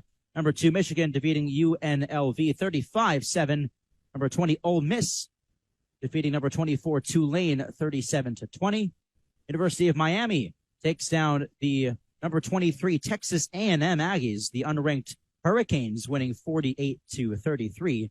Number 8, Washington defeating Tulsa 43-10. Over at Chapel Hill, North Carolina taking down Appalachian State 40-34. And lastly, another ACC game, Duke moves to 2-0. They defeat Lafayette 42-7. Those are your scores from the AP Top 25 around college football. Now let's give a bit more of a focus to the Southeastern Conference. Over in Tennessee, the number 9 Volunteers currently beating up on Austin, PA 30-13. Mentioned before, the Texas Longhorns currently winning 13-6 against the Alabama Crimson Tide. That game is at Alabama, so you'll have to keep an eye on that one. Over in Missouri, the Tigers currently winning 16-10 over Middle Tennessee. That one's in the middle of the third quarter. LSU 35, Grambling 10. 2 minutes to go in the first half. Mississippi State currently leading 14-0 over the University of Arizona. South Carolina, the Gamecocks currently leading Furman 20-14. And a couple of final scores mentioned: Ole Miss beating Tulane 37-20, and Miami taking down Texas A&M 48-33. We also have number 1 Georgia really putting up a crooked number against the Ball State group 45-3. Vanderbilt falls to Wake Forest today 36-20. Kentucky, the Wildcats, beat Eastern Kentucky 28-17. And the Arkansas Razorbacks take down Kent State 28-6. One more game left to play, and that's the Auburn Tigers taking on California. That game kicks off at 10:30 Eastern Time. This has been your scores from around the AP Top 25 and the Southeastern Conference. On the other side of this break, Matt Rothmann and I will break down the Gators' first half here from the Swamp. A 26-0 lead at the half. The Gators currently leading McNeese State. We'll be right back here on the Orange and Blue Sports Network on 95.3 GHQ. This is the sound of someone correctly installing a car seat. And this is the sound of someone incorrectly installing a car seat. Correctly, incorrectly. Hear the difference? No? That's because installing a car seat incorrectly is terribly easy. So much so, 75% of adults install them wrong. For simple instructions on how to get it right, visit buckleupforlife.org. Ah, perfectly executed. Brought to you by Cincinnati Children's Hospital Medical Center. My name is Ruth Rusi, and this is how I live United. I read to children as part of United Way's education program. It helps them create links between language and literacy and prepares them for a better academic future. I figure I have the time and they have the need. My name is Ruth Rusi. I help kids prepare to succeed in school. So I don't just wear the shirt, I live it. Give, advocate, volunteer, Live United. Go to liveunited.org. Brought to you by United Way and the Ad Council. Hey, Russell Wilson here, and I know how important exercise is. With Play 60, United Way and the NFL are helping kids stay active and play at least 60 minutes a day. But what this place needs is you. To donate or volunteer, go to unitedway.org/play60 because great things happen when we live united. Are you just going to do that every time? Yes. Brought to you by United Way and the Ad Council. Are you saving for a big purchase or just trying to put money away for a rainy day? The National Foundation for Credit Counseling offers these tips to help you meet your savings goals, Set aside money from every paycheck, bank any raises, bonuses, or tax refunds, and put away loose change every night. It adds up. For more tips on how to save money and reach your financial goal, call a certified NFCC counselor at 1-800-388-2227 or visit nfcc.org, a public service from the National Foundation for Credit Counseling. You're so annoying. Stop copying me. Copying me. Mom, tell her to stop copying me. Mom, tell her to stop copying me. Kids will spend 10 minutes copying everything their sibling You're says. such a doofus. How about 2 minutes to brush their teeth? Brushing for 2 minutes now can save your child from severe tooth pain later. For fun 2-minute videos to watch while brushing, visit 2min2x.org. 2 minutes, twice a day. I have the time. A message from the Partnership for Healthy Mouths, Healthy Lives, and the Ad Council.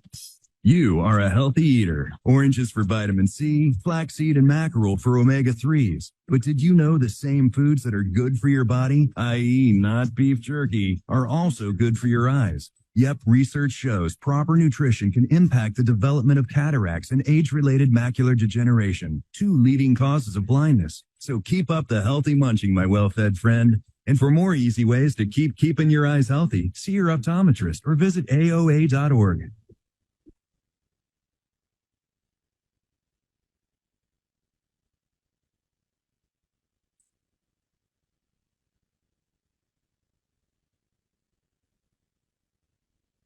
These are the sounds of someone taking their eyes off the road. Texting while driving is more than distracting. It's dangerous. Do Florida a favor. When you're on the road, stay off the phone.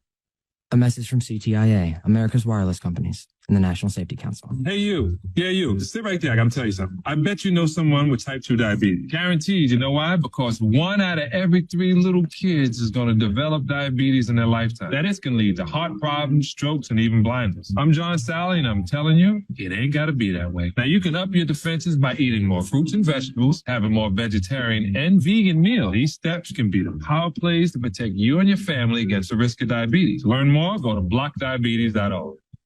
Okay. Gaining weight was easy. Losing it's a lot harder. I have to work at it every day. But with every step, I lower my risk, type 2 diabetes and heart disease. And that makes it very much worth the effort. Learn how you can help stop diabetes by losing weight, eating healthy, and staying active. Visit checkupamerica.org or call 1-800-DIABETES. A message from the American Diabetes Association. Welcome back to the Swamp, live on the Orange and Blue Sports Network 95.3 GHQ. About 7 minutes to go here at this halftime. Ethan Eibe and Matt Rothmann here from Ben Hill Griffin Stadium. A 26-0 lead for the Florida Gators over the McNeese State Cowboys. Breaking down that first half of action, 4 drives, 4 touchdowns. If you're Billy Napier, Matt, you couldn't ask for much more. Yeah, and the Gators coming into this game needed a great start, not just from their offense, but their defense. Their offense got the ball first. 9 plays, 62 yards. Most of that on the ground. Montrell Johnson scores from 2 yards out.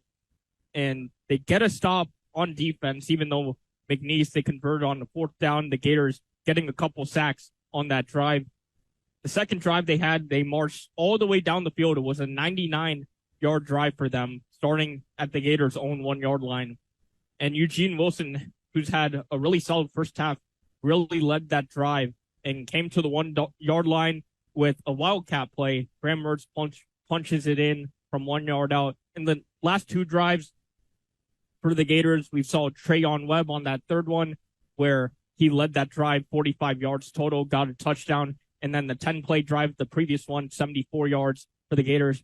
Trevor Etienne gets a touchdown. So 4 touchdowns by 4 different players for the Gators on the ground, which has been really solid considering how poor they were last week in that area. Some stats to know here. Total yards for Florida, 295 to McNeese State's 51. Gators also lead in passing yards, 83-28, and rushing yards, 212 to 23. You mentioned that before. Mertz in the first half, 9 for 12 on those 83 yards. The real story has been on the ground. Montrell Johnson Jr. already 11 carries for 94 yards, leading the way. Etienne, 8 attempts for 59. Trayon Webb, the freshman, getting in on that 3rd drive, getting the touchdown. 7 attempts and 33 yards. We've also seen Wilson and Mertz run the ball. But how about this Gators rushing game? Like you said, they really have stepped it up in the wake of that Utah game. Yeah, and they really needed to, because last season they were absolutely brilliant on the ground, over 200 yards rushing per game. Last week was very uncharacteristic. 5 sacks in that game and only 13 total yards on the ground, 34 by the running back group. So they've had to step up. 94 by Johnson, 59 by Etienne, and then another 33 by Webb. So 212 total yards on the ground for the Gators, 184 by running backs. So it's certainly been a much different game for the Gators offense and for this running back group. Let's talk a little bit about this defense, too, because they kind of go unappreciated sometimes. They haven't given up a single point tonight, obviously. The linebacker crew has been simply incredible. You lose guys like Ventrell Miller and Amari Burney. Tonight, the real stories have been Scooby Williams, Shamar James, Jaden Hill. They've all impressed. Yeah, and Shamar James was a guy who came in as a 4-star last season.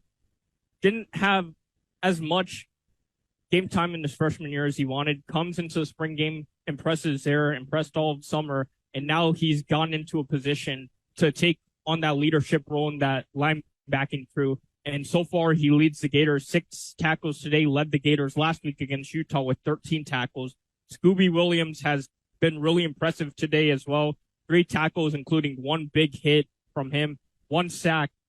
Princely Umanmielen as well, 1 sack, 1.5 tackles for loss. So the Gators, they didn't have a sack last week. This week, they've gotten 4 sacks, which has been much, much better from that defensive pass rush for the Gators. Yeah, and that defensive line of Umanmielen, guys like Cam Jackson and Tyreek Sapp certainly have stepped up today. Now looking for this second half, I think we see a lot more of these freshmen come into play. What do you think? With like Aiden Mizell, Andy Jean, what do you think? Yeah, and we talked about that on the podcast too, about this freshman wideout group, and there's certainly other positions as well. Kelby Collins is another freshman, was one of their highly ranked ones coming in, also part of that defensive group, but especially this wideout group with Eugene Wilson, Andy Jean, Aiden Mizell, a very talented young group of wideouts. We only saw Eugene Wilson, who's played his part so far. Will we see more of Andy Jean, Aiden Mizell? We saw Jean a bit in that second quarter. Mizell we haven't seen yet. So this second half, with the 26-point lead, they'll have their chance to really showcase what they're all about. You talked about the podcast for a second there, so I suppose we shall do some shameless plugs. The Gator Football Podcast on the Orange and Blue Sports Network will soon be available on Apple and Spotify. For now, you can go to WRUF.com. You can find our logo right there on the homepage, and that's where you can find the podcast for now. We'll do one every week to preview the game and one after the game as well, just a post-game wrap-up of sorts. And we'll have different students from the UF College of Journalism and Communications pitching in to this new project. You can also follow us on Twitter and Instagram at OBSN Gators for all of our fun posts. How about that? Yeah, and I just commend you for really creating that. We haven't had that for a few years, and you've really done a great job with some of the others like Seth Harp, Jeff Thompson, working that out. And now we have this big thing for this university, which couldn't have been done without your efforts and the guys at the top. I do appreciate that, Matt. I truly do. And, you know, it's not just about me and having a platform for the two of us. It's about the Gator broadcasters that come here after us, leaving something behind for them. You know, call it a legacy, call it what you will. It's been a lot of fun to make this happen, and I'm glad that it's finally here.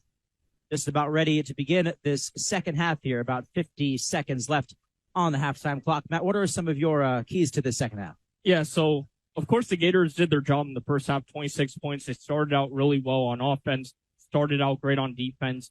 The big thing is, even when second team players, freshmen, they come in, just keep the tempo up, keep the tempo on offense, make sure you're continuing, if for the defenders, making sure you're keeping up with the pace that McNeese State may go to, and make it so they could shine, the freshmen. They know that this may be one of their only times, if they don't get first team reps, to really pick it up.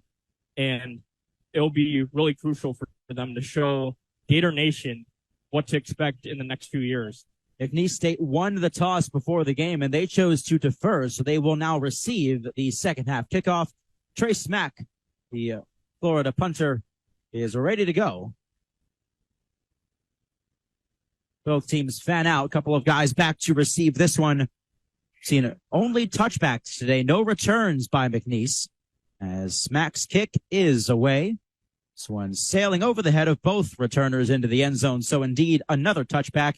McNeese State will start this second half on their own 25. And so far, McNeese, they haven't put together many drives that have resulted in Gator territory. The first drive actually did. They converted on a big fourth down actually. But so far, this Gator defense has done a really good job keeping the pressure up.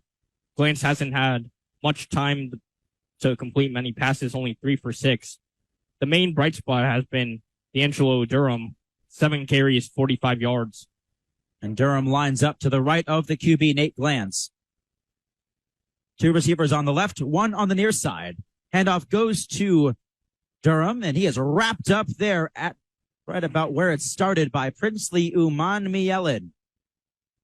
Gators' leading edge rusher gets it done. Yeah, as well, Cam Jackson, once again being a force at that nose tackle position. Made plenty of tackles so far in this game at the line of scrimmage and behind it against McNeese running backs. Tyrone Hayes, the tight end, to the right of Glantz. Lone receiver out there is Jonathan Harris. He lines up on the right side in the slot.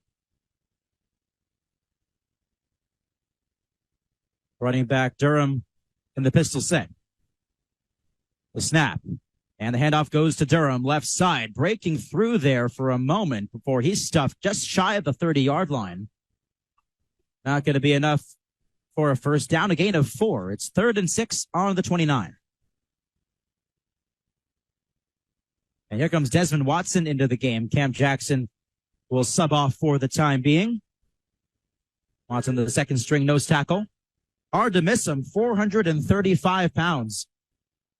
And now he's coming off, but still a big fan favorite among Gator Nation and the fans. Jaden Hill, Scooby Williams back out there in the linebacker roles, along with Derek Wingo. On 3rd down here, 2 receivers to the left side for McNeese. That's John McCall and Harris. Plans to pass and a throw incomplete. It looked like Harris slipped as that throw was released by Glantz. 4th down for McNeese. Yeah, they ran a similar play in the first half that Jaden Hill did a really good job getting to on the right side. This time they go to the left, but Harris, he slips, but Jaden Hill was still in the area and would have made the tackle. So once again, great awareness by Hill. Also a big part of that first half, had 5 tackles for the Gators. It'll be 4th down, and McNeese will punt this one away. Back to receive it is Eugene Wilson III. They call him Trey. On to punt it is Callum Eddings. It looks like Gary Goff, the head coach for McNeese, is screaming on that sideline right now. Be a delay of game penalty against McNeese there. Didn't get it off before the play clock ran out. So it becomes a longer punt for Eddings. Ball placed on the McNeese 24. Wilson back to receive it, lining up at the 35 of Florida. The snap. Here comes the punt. This one drilled towards the left side. It lands at the 40 and will kick out of bounds at about the 27. Not a terrible punt there for Eddings, as Florida takes over here for their first drive of the second half. Ball placed at the 29-yard line. 13:24 to go in the third quarter. The score, Florida 26, McNeese nothing. So Graham Mertz and his crew will head back out.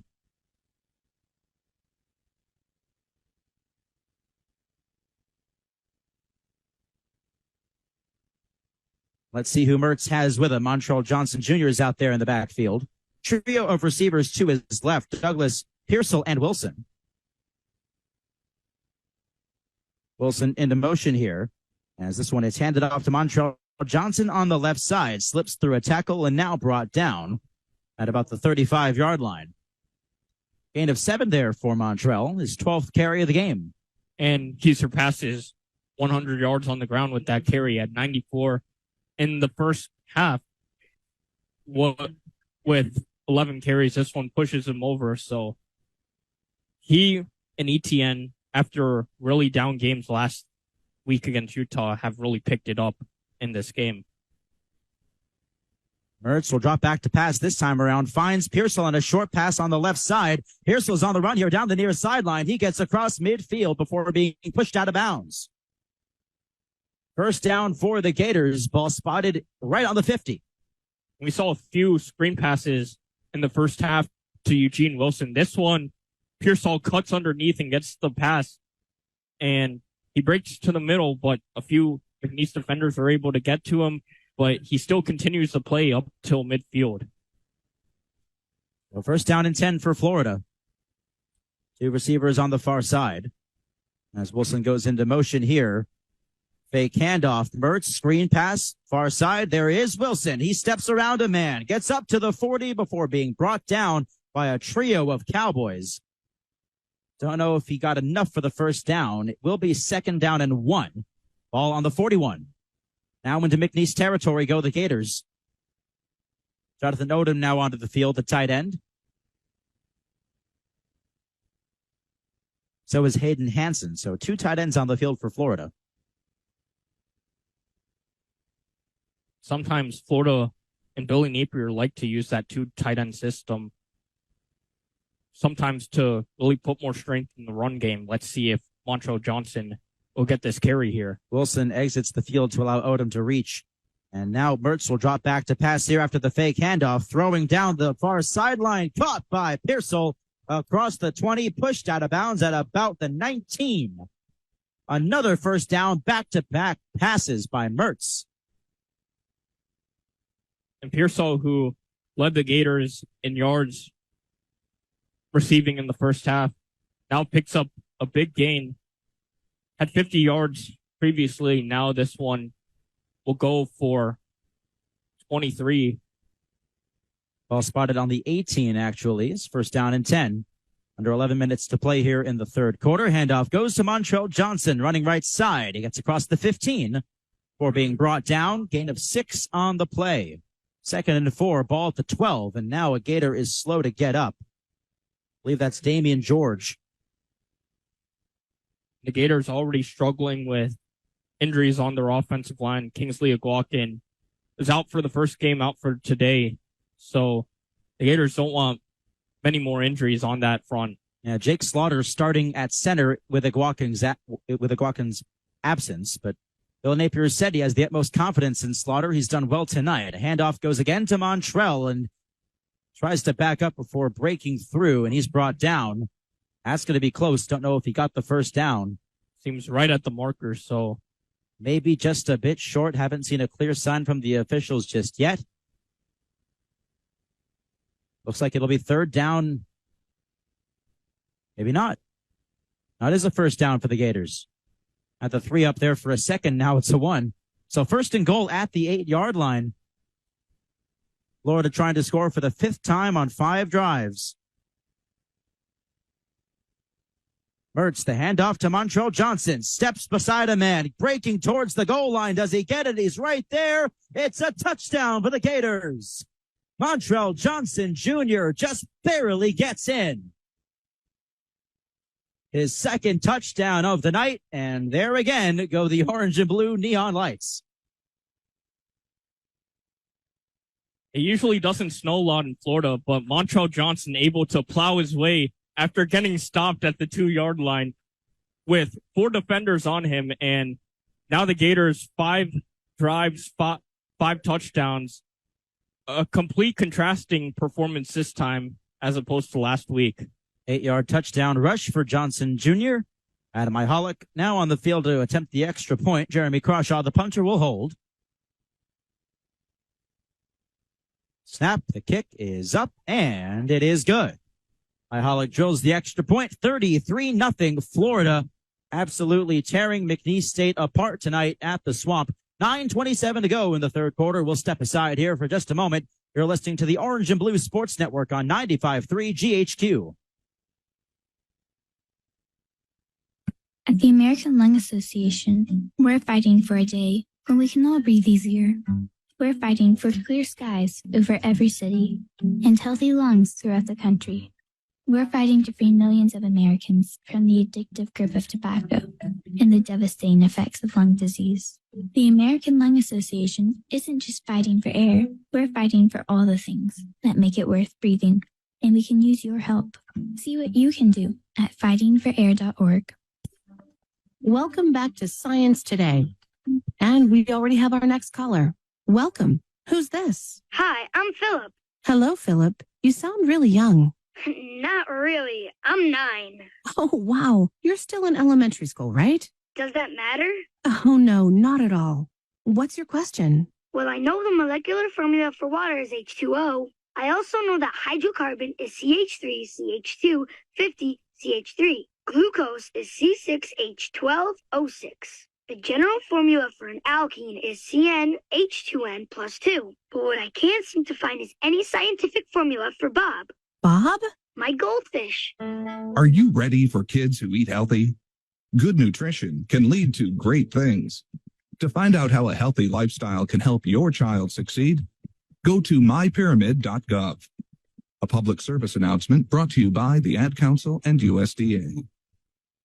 From the vantage point, Mafatu saw 6 war canoes drawn up on the beach. But what held the boy's eyes in awful trance were the figures, the eaters of men, cannibals. Mafatu watched the strange scene, powerless to move. In that very instant, he heard a crashing in the undergrowth. 4 figures were tearing through the jungle. He turned and ran blindly down the trail, thinking only of his canoe. If only he could reach it before the savages overtook him and explore new worlds. Find out what happens next by reading the book Call It Courage by Armstrong Sperry. For other great book ideas, visit literacy.gov. A message from the Library of Congress and the Ad Council. Gaining weight was easy. Losing it's a lot harder. I have to work at it every day. But with every step, I lower my risk, type 2 diabetes and heart disease. And that makes it very much worth the effort. Learn how you can help stop diabetes by losing weight, eating healthy, and staying active. Visit checkupamerica.org or call 1-800-DIABETES. A message from the American Diabetes Association. Welcome back to the Orange and Blue Sports Network on 95.3 GHQ. Ethan Eibe here alongside Matt Rothmann. The score 33-0 Florida leading McNeese State. Made the trip from Lake Charles, Louisiana to the Swamp, and, well, hasn't been a very nice welcome, has it?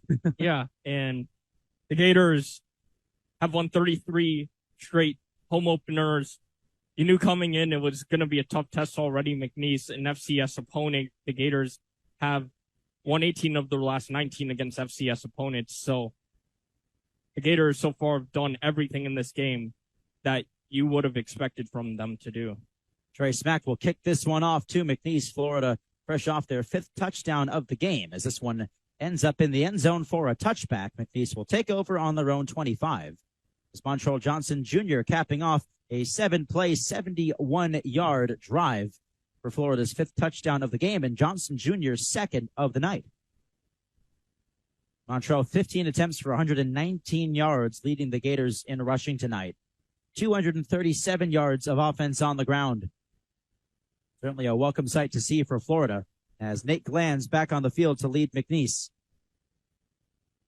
He's got D'Angelo Durham behind him. Jonathan Harris to his left. John McCall, the lone receiver on the left side.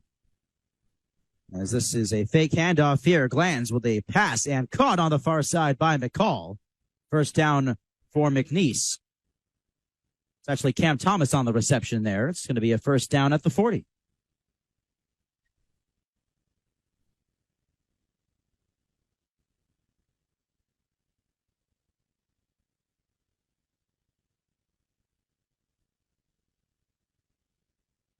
Mekhi Paris lines up on the right side.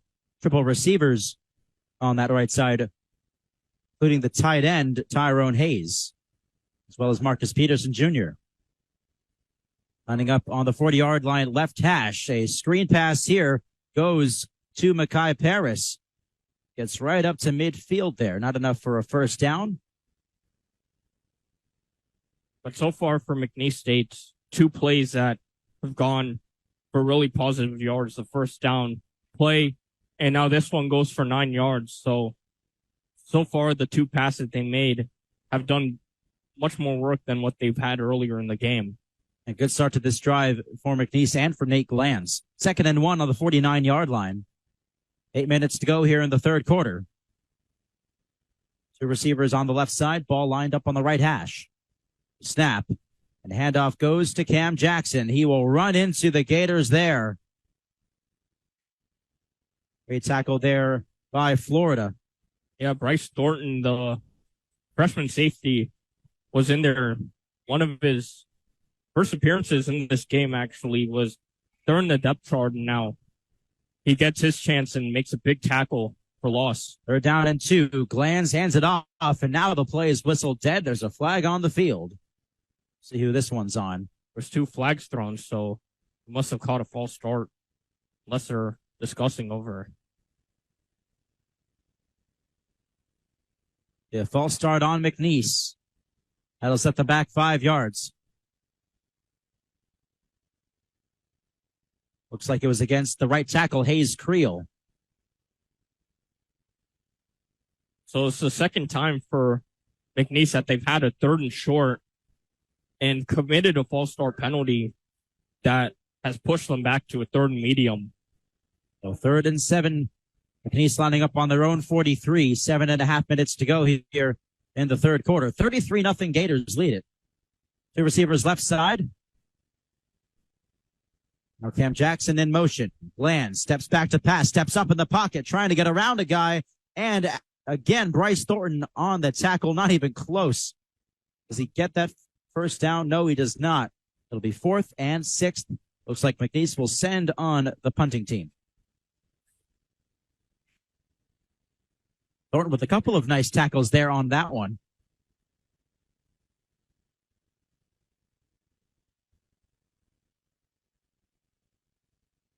Certainly Callum Eddings has been getting his work in tonight as the punter for the Cowboys. Eugene Wilson III, the lone man back there to receive for the Gators.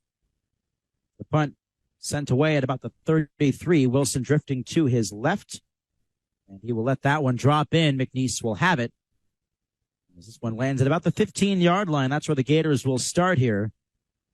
33-0. The Gators maintain their trouncing over McNeese State. It'll be 1st and 10 on the 15 when we come back. 6:26 to go here in the third quarter. You're listening to the Orange and Blue Sports Network on 95.3 GHQ.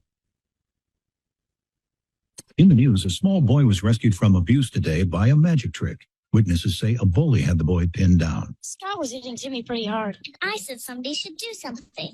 Moments later, a street magician arrived on the scene. Police reports state he covered the bully with his coat. What happened next is still under investigation. Bully turned into a bunch of kittens. The victim left the scene unharmed.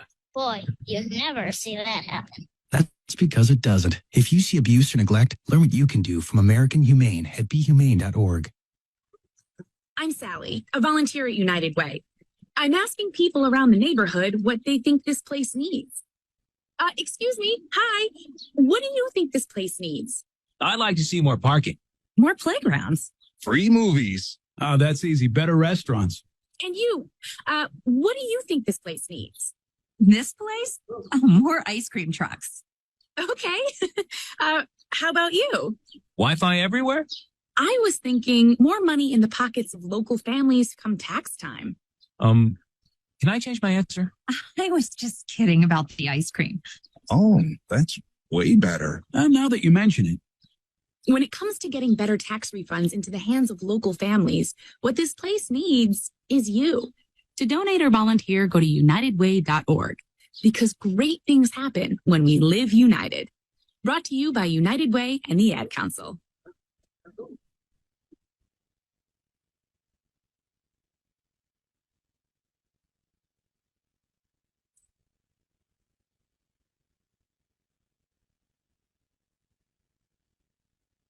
These are the sounds of someone taking their eyes off the road. Texting while driving is more than distracting. It's dangerous. Do Florida a favor. When you're on the road, stay off the phone.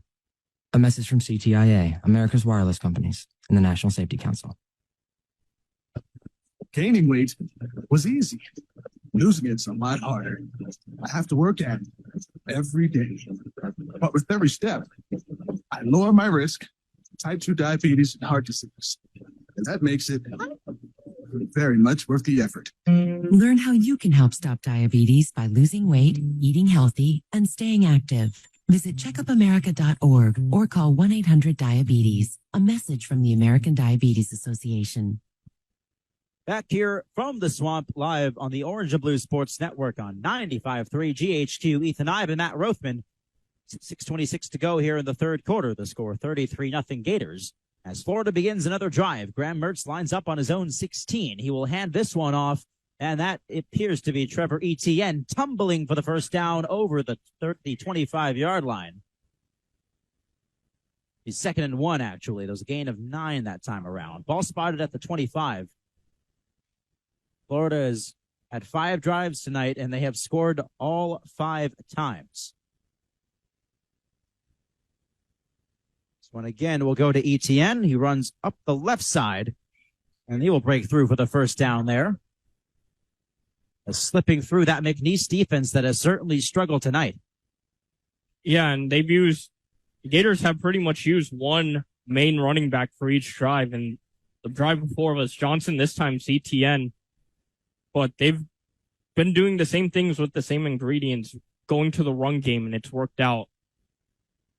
Now as this play is snapped, a flag is thrown, probably a false start. It'll probably be a false start on everyone but the center because everyone moved. How about that? Matt Rothmann was right. False start on everybody but the center for Florida. Draws a laugh from the Gators crowd here, even if it is at their own team's expense. Good call, Matt. Yeah, basically anytime the entire line and receiver sometimes moves, it basically means, well, you didn't snap the ball. So, well, everyone but the center, he said. So 1st and 15 on Florida's own 32-yard line. 5 minutes to go in the third quarter. 2 receivers on the near side. That's Pearsall and Wilson. This one handed off to Etienne, running down the right side, and he will try to end up back at the line of scrimmage there. 2nd down for the Gators. And that's something we've seen from Etienne in this game, just like that play where you had 2 McNeese defenders that came into the backfield, but he was able to use his speed just to get to the edge and pick up that gain to the line of scrimmage. Triple receivers to the right. 2nd down 11 at the 36. Mertz back to pass. He will send a screen one to Etienne. He gets around a guy past the 40, and now he's brought down at about midfield. Trevor Etienne wreaking havoc on this McNeese defense. 1st down, Florida. We've seen plenty of times Mertz having to go to the dump-offs, whether it's been his running backs or Eugene Wilson. They all have a lot of speed, and Etienne this time picks up a big gain for 14 yards. 1st down, ball spotted even at the 50. I believe I just saw Aiden Mizell before. He just ran off the field. Pearsall and Andy Jean on the left side to receive for Florida. Etienne lines up behind Mertz. Ball at the right hash. Mertz back to pass. He will heave this one deep down the field, looking to the end zone. Caught by Pearsall. Touchdown, Gators.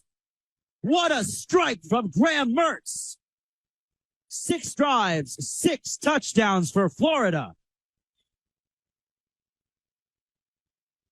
And what a big one by Mertz. The first passing touchdown in the Swamp for Mertz. He had one last week. This one for 50 yards to Pearsall, who's been a big target for him the first 2 weeks. 123 yards today. He had 92 last week, and so far he's done a lot of damage so far in this game. He left Jaden Matthews, the cornerback, all alone. Pearsall outrunning him as he ran to catch that ball. As Adam Mihalik attempts the extra point, and it is good. 40-0.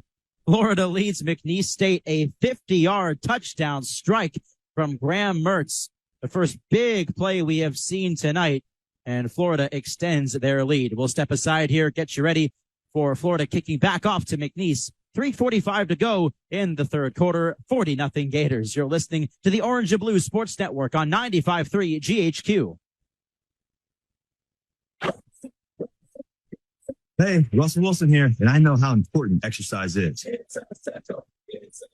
With Play 60, United Way and the NFL are helping kids stay active and play at least 60 minutes a day.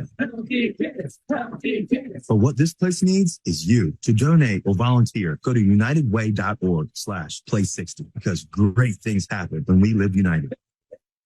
Are you just going to do that every time? Yes. Brought to you by United Way and the Ad Council. There are some things you can only do once in a lifetime. Graduate high school, get your first job. And if you're a young man about to turn 18, there's one other thing, which is also the law.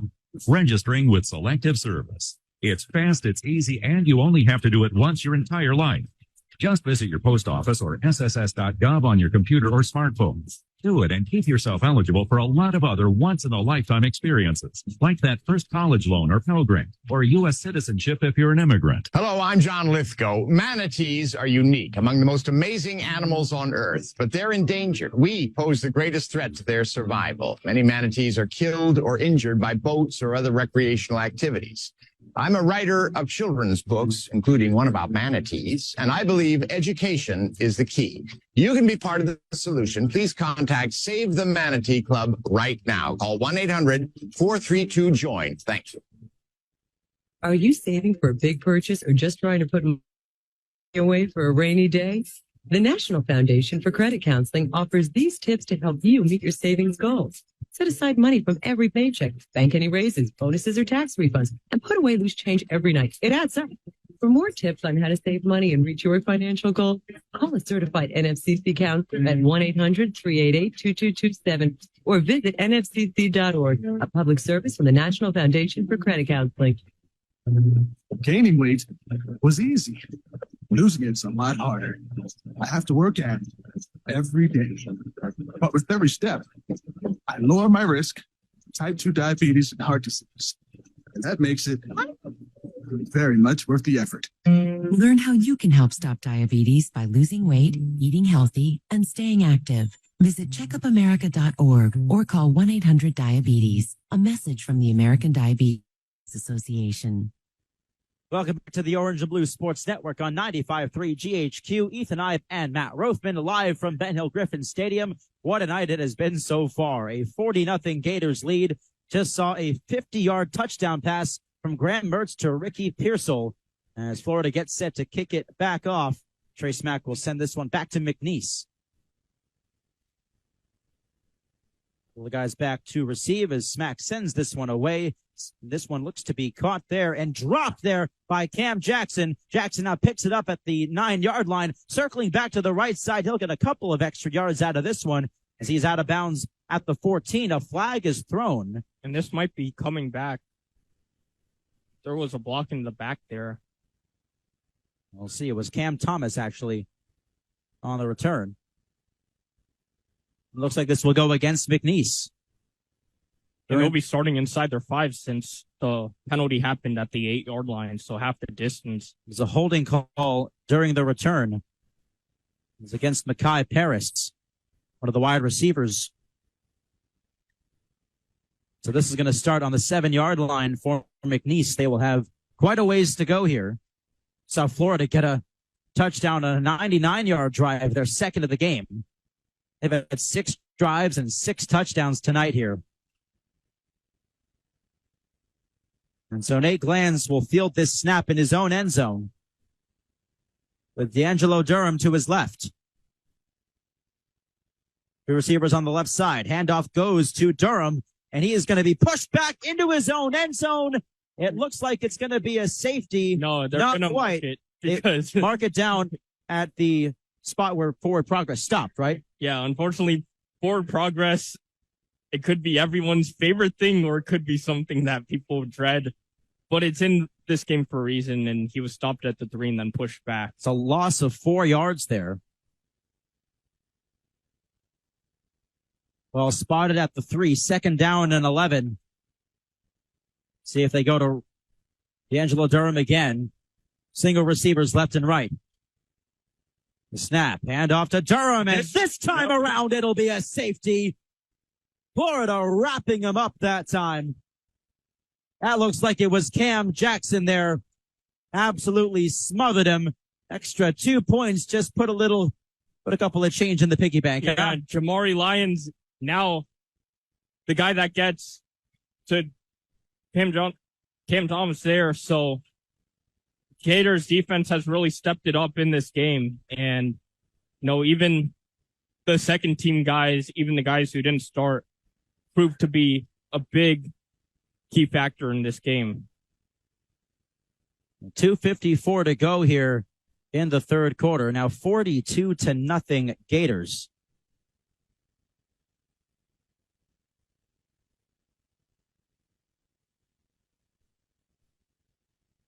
Gators now beating on their sideline before heading back out there.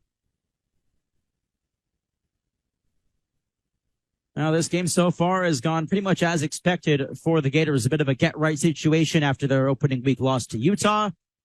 Now, well clear of their FBS opponent, McNeese. Yeah, and that's exactly what we expected from the Gators from the start. They started out really well, both offensively and defensively, and they've held their mark through over 2 3/4 of the game so far. And this is an important thing for them going into next week against Tennessee, because we know how good Tennessee is.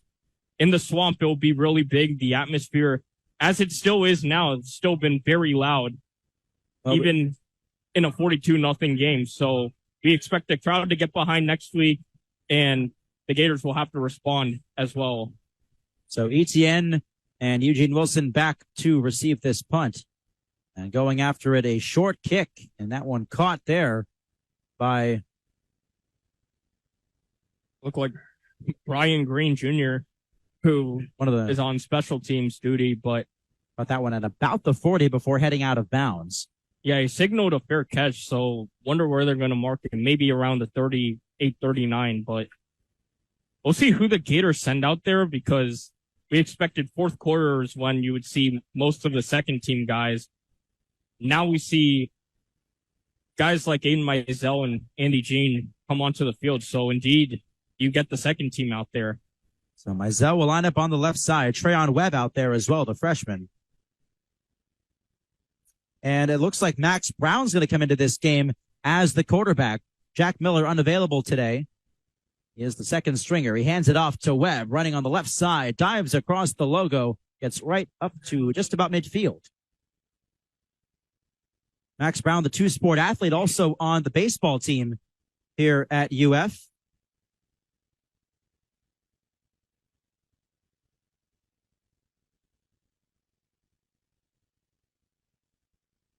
Yeah, second down for Florida, second down and 3, lining up on the left hash.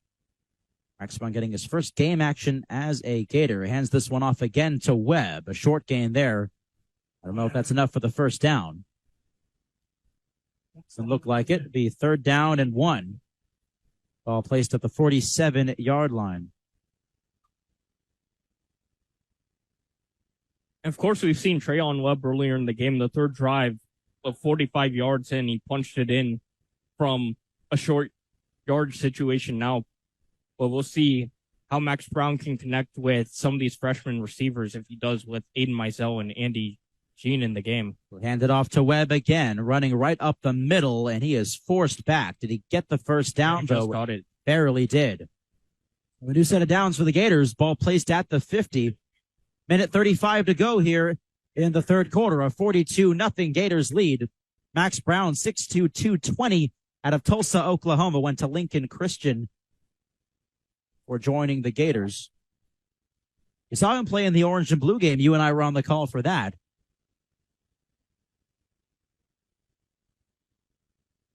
Getting his first real game action here tonight. So he hands this one off again to Webb, running up the middle. A short gain, if any. And so far, 4 plays all have been rushes. Trying to keep the game simple. The Gators kill some clock to end this third quarter and then reset for the fourth quarter. First team did their job, 42 points, and it's been a great game by them so far. And now the second team has that chance to really put some points on the board. We'll see a lot of these new guys in action and hopefully get a little glimpse of the future here. As Brown will keep this one as he slings it down the right side and making the catch. Aiden Mizell tackled just shy of the 30-yard line. First down, Florida. Mizell, his first catch of the night.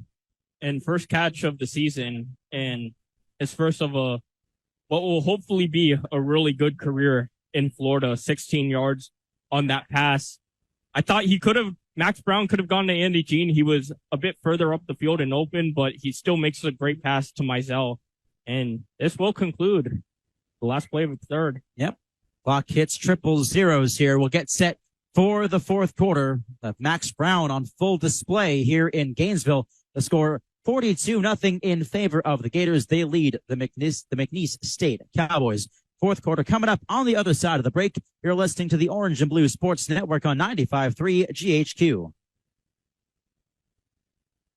At the American Lung Association, we're fighting for a day when we can all breathe easier. We're fighting for clear skies over every city and healthy lungs throughout the country. We're fighting to free millions of Americans from the addictive grip of tobacco and the devastating effects of lung disease.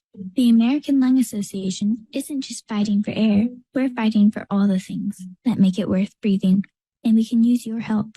See what you can do at fightingforair.org. Welcome back to Science Today. And we already have our next caller.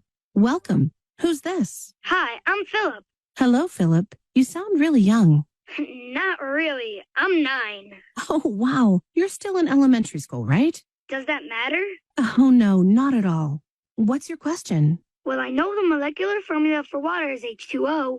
I also know that hydrocarbon is CH3, CH2, 50, CH3. Glucose is C6H12O6. The general formula for an alkene is CnH2n plus 2. But what I can't seem to find is any scientific formula for Bob. Bob? My goldfish. Are you ready for kids who eat healthy? Good nutrition can lead to great things. To find out how a healthy lifestyle can help your child succeed, go to mypyramid.gov. A public service announcement brought to you by the Ad Council and USDA. From the vantage point, Mafatu saw 6 war canoes drawn up on the beach. But what held the boy's eyes in awful trance were the figures, the eaters of men, cannibals. Mafatu watched the strange scene, powerless to move. In that very instant, he heard a crashing in the undergrowth. 4 figures were tearing through the jungle. He turned and ran blindly down the trail, thinking only of his canoe. If only he could reach it before the savages overtook him.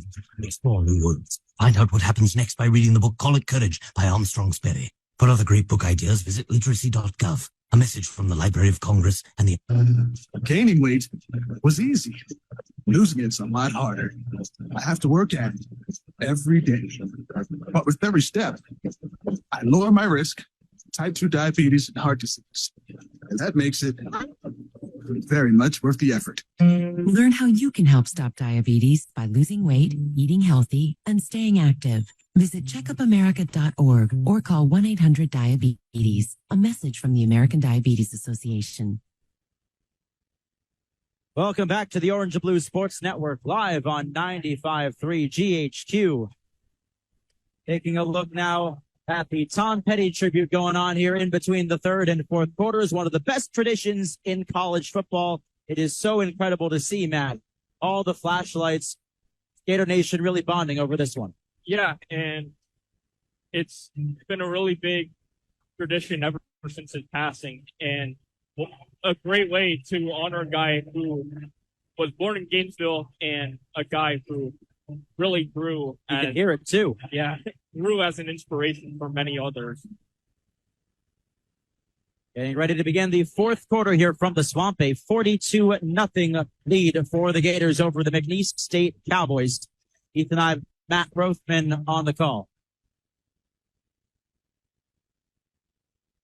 So Max Brown will get right back under center here on the right hash. First down and 10 on the McNeese 31.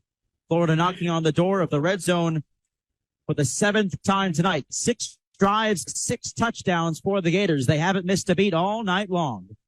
This handoff is going to go to Trayon Webb, running down the right side across the 30. Minimal gain there for the Gators freshman running back. We have seen him quite a bit tonight. That third drive, he was the one who got the touchdown. So far, 12 attempts for 48 yards. Minimal gain of 2 that time. Ball placed on the 29. Yeah, and of course, a big third drive by Trayon Webb. Now we see him in this fourth quarter, most likely for the rest of the game.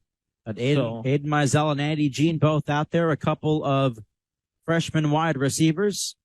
Brown, the third stringer, drops back to pass, and he dumps it off here to Arliss Boardingham, the tight end. He bowls over a man and gets across the 20.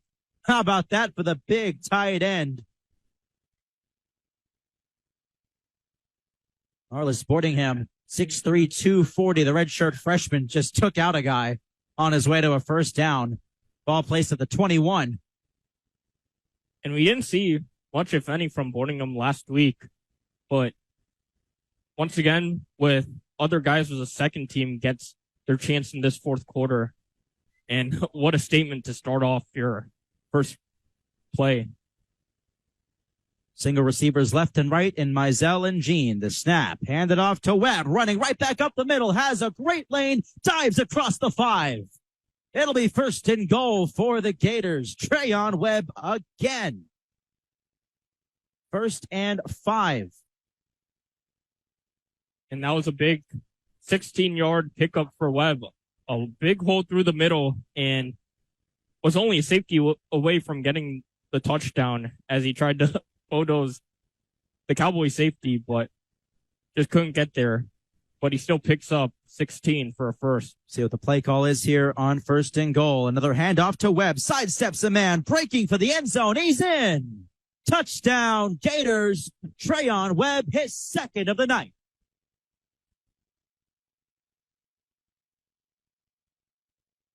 Gators running it up to 48-0 now before the extra point on McNeese. With 13 minutes left in this game. Now the second team's pouring it on, Matt.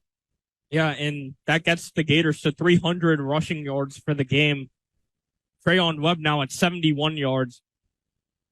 Wanted the second team to have game time in this fourth quarter, end of the third as well. They scored a touchdown, which is a great start for them, and especially for Trayon Webb, as he did the third drive of the game.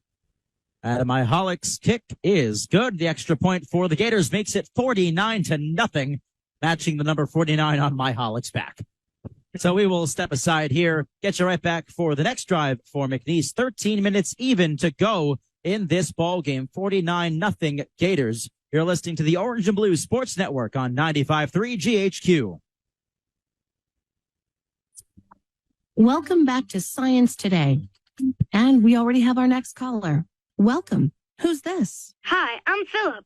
Hello, Philip. You sound really young. Not really. I'm 9. Oh, wow. You're still in elementary school, right? Does that matter? Oh, no, not at all. What's your question? Well, I know the molecular formula for water is H2O. I also know that hydrocarbon is CH3, CH2, 50, CH3. Glucose is C6H12O6. The general formula for an alkene is CnH2n plus 2. But what I can't seem to find is any scientific formula for Bob. Bob? My goldfish. Are you ready for kids who eat healthy? Good nutrition can lead to great things. To find out how a healthy lifestyle can help your child succeed, go to mypyramid.gov. A public service announcement brought to you by the Ad Council and USDA. At the American Lung Association, we're fighting for a day when we can all breathe easier. We're fighting for clear skies over every city and healthy lungs throughout the country. We're fighting to free millions of Americans from the addictive grip of tobacco and the devastating effects of lung disease. The American Lung Association isn't just fighting for air, we're fighting for all the things that make it worth breathing, and we can use your help. See what you can do at fightingforair.org. From the vantage point, Mafatu saw 6 war canoes drawn up on the beach. But what held the boy's eyes in awful trance were the figures, the eaters of men, cannibals. Mafatu watched the strange scene, powerless to move. In that very instant, he heard a crashing in the undergrowth. 4 figures were tearing through the jungle. He turned and ran blindly down the trail, thinking only of his canoe. If only he could reach it before the savages overtook him and explore new worlds. Find out what happens next by reading the book Call It Courage by Armstrong Sperry. For other great book ideas, visit literacy.gov. A message from the Library of Congress and the Ad Council. Welcome back to the Swamp, live on the Orange and Blue Network, 95.3 GHQ. Ethan Eibe and Matt Rothmann here. 13 minutes to go here in the fourth and final quarter. The score 49-0, Florida leading the McNeese State Cowboys. We just witnessed the second touchdown of the game for the freshman running back Trayon Webb, a 5-yard rush. Florida has not missed a beat tonight, 7 drives and 7 touchdowns, Matt. Yeah, and 517 total yards of offense for the Gators, 300 even on the ground. It's been a big night after a disappointing week in Utah, especially on the ground. But they've really turned up tonight, which, as we discussed earlier in the broadcast, was going to be a game where they had to work really well in for next week against Tennessee, and they've done well so far. Certainly righted the ship tonight. Obviously, a lesser opponent, you would say, in an FBS school like McNeese. Florida typically fares very well in those games, obviously. Tonight, no different. Also, considering the fact that Florida's rushing game has just been so much better than it was against Utah, eclipsing 300 yards. They only did that once last year. They had 374 yards of rushing against South Carolina back on November 12th of last year. And that was a big win for Florida, which just happened to be their last win of the season. As this pass is incomplete here from Nate Glanz, he went for a big shot down the right sideline, came up empty.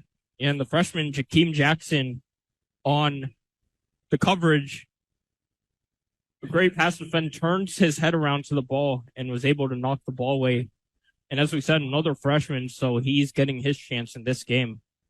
So 2nd down and 10 for McNeese, ball at their own 25.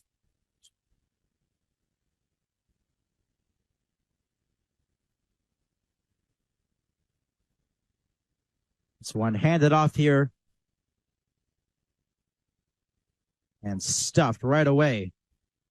That time around, Colby Ham on the carry. Just a gain of 1 that time. So 3rd down and 9. Chris McClellan right there to meet him. So Florida's going to ride out the rest of this game into the sunset, and then real test will begin next week against those Volunteers, one of the top teams in the country and in the SEC.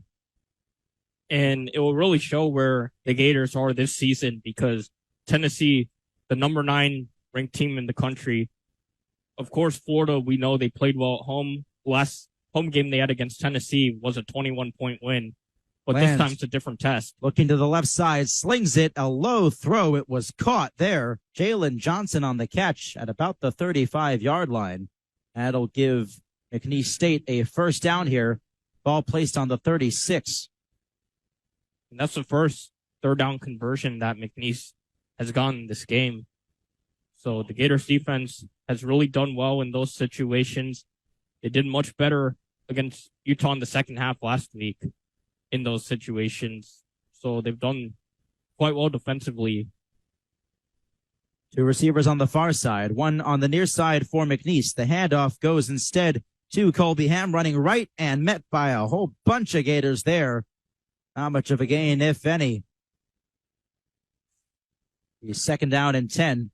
Right back to the line of scrimmage there. That's where Ham was brought down. 11-12 and counting down to go in this ball game. 49-0 Florida leads McNeese. Jordan Costello, the freshman, who did get the start today, had 7 tackles last week for the Gators, which was 2nd on the team. He will be in big roles for this team so far in the season.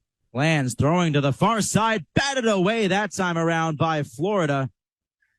How about Jakeem Jackson again? 2nd time on this drive. He's had a pass breakup right there to swat it away. 3rd down and 10. And as you mentioned, the 2nd time Jakeem Jackson has done a great job with coverage, watching the quarterback, getting his head to the ball and knocking the ball away. Now another 3rd down. This time it's longer. So hopefully the Gators 2nd team will be able to get to this. 3rd and 10. Lance back to pass. Heaves this one deep down the near side. It is incomplete. Almost making a tumbling catch that time around was John McCall, but he couldn't haul it in. 4th down McNeese. 4th and 10, and the Cowboys will punt it away.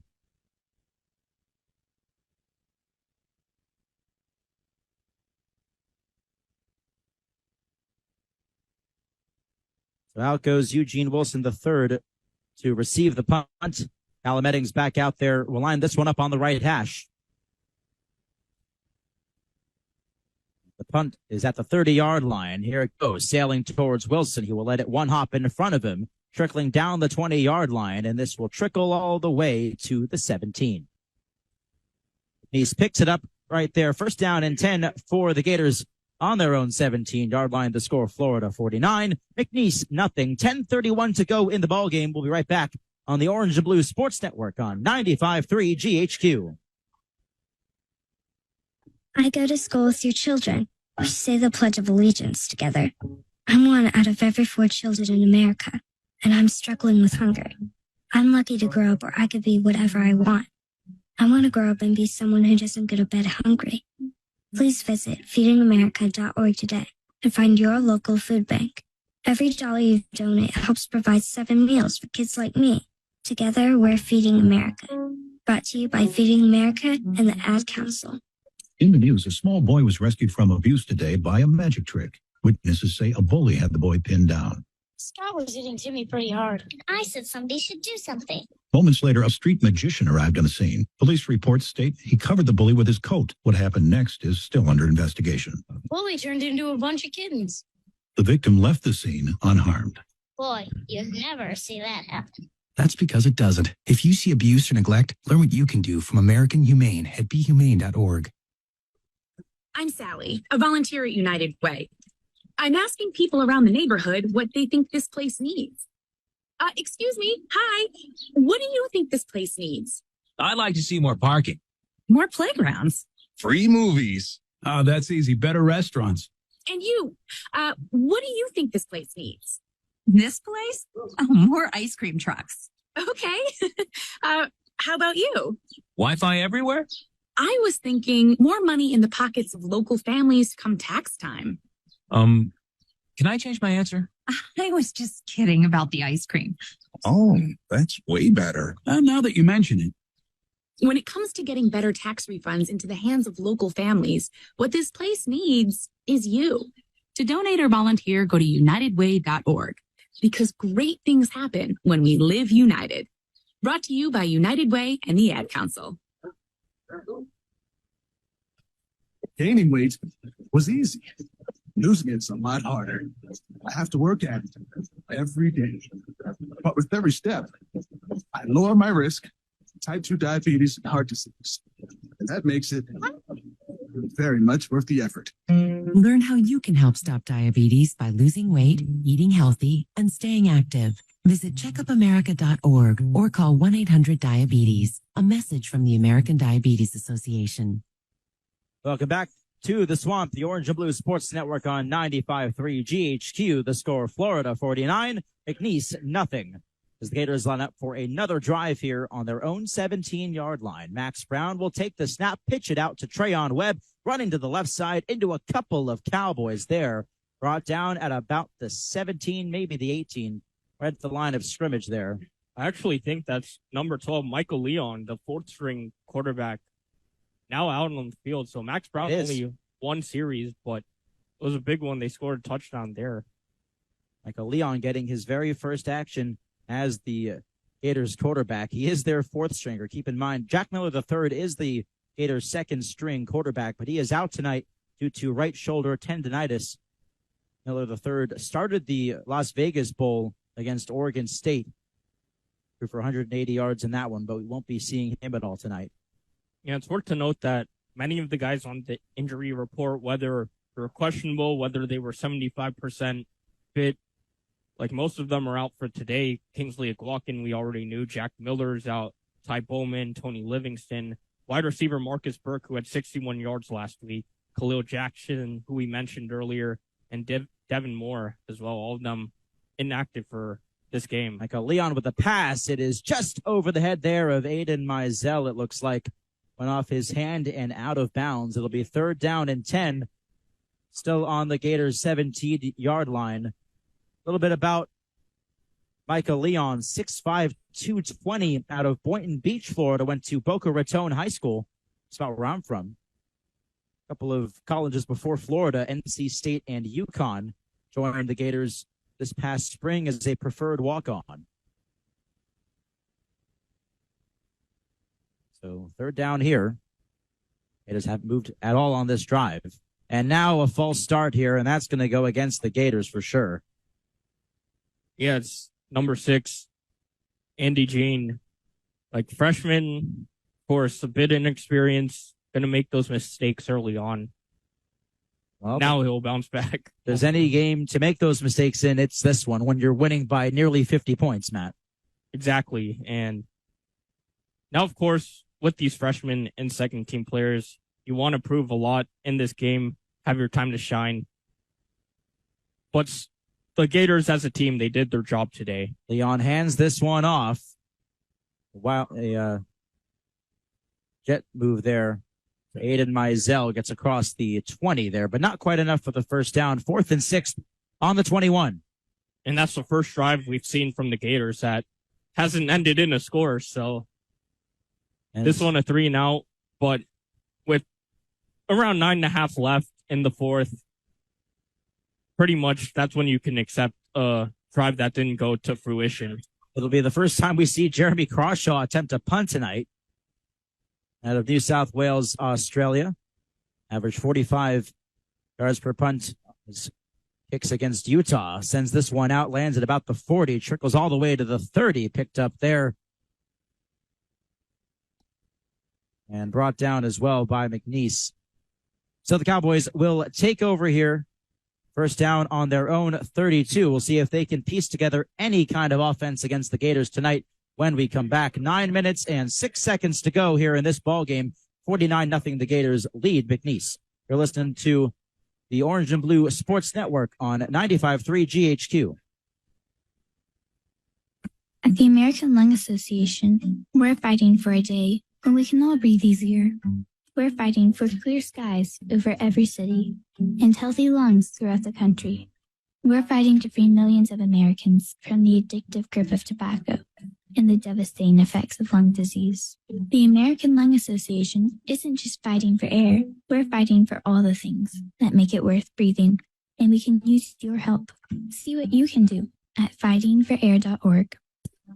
Welcome back to Science Today. And we already have our next caller. Welcome. Who's this? Hi, I'm Philip. Hello, Philip. You sound really young. Not really. I'm 9. Oh, wow. You're still in elementary school, right? Does that matter? Oh, no, not at all. What's your question? Well, I know the molecular formula for water is H2O. I also know that hydrocarbon is CH3, CH2, 50, CH3. Glucose is C6H12O6. The general formula for an alkene is CnH2n plus 2. But what I can't seem to find is any scientific formula for Bob. Bob? My goldfish. Are you ready for kids who eat healthy? Good nutrition can lead to great things. To find out how a healthy lifestyle can help your child succeed, go to mypyramid.gov. A public service announcement brought to you by the Ad Council and USDA. From the vantage point, Mafatu saw 6 war canoes drawn up on the beach. But what held the boy's eyes in awful trance were the figures, the eaters of men, cannibals. Mafatu watched the strange scene, powerless to move. In that very instant, he heard a crashing in the undergrowth. 4 figures were tearing through the jungle. He turned and ran blindly down the trail, thinking only of his canoe. If only he could reach it before the savages overtook him. Explore new worlds. Find out what happens next by reading the book Call It Courage by Armstrong Sperry. For other great book ideas, visit literacy.gov. A message from the Library of Congress and the Ad Council. Gaining weight was easy. Losing it's a lot harder. I have to work at it every day. But with every step, I lower my risk of type 2 diabetes and heart disease. And that makes it very much worth the effort. Learn how you can help stop diabetes by losing weight, eating healthy, and staying active. Visit checkupamerica.org or call 1-800-DIABETES. A message from the American Diabetes Association. 9 minutes, 6 seconds to go in this ball game here. 49-0. The Florida Gators lead the McNeese State Cowboys. Ethan Eibe and Matt Rothmann on the Orange and Blue Sports Network, 95.3 GHQ. You're home for student play-by-play at the University of Florida all football season long. We'll be broadcasting every home game as this one handed off for McNeese. They begin their drive with a run play. That one down at the 35-yard line. Gain of 3. It's 2nd down and 7.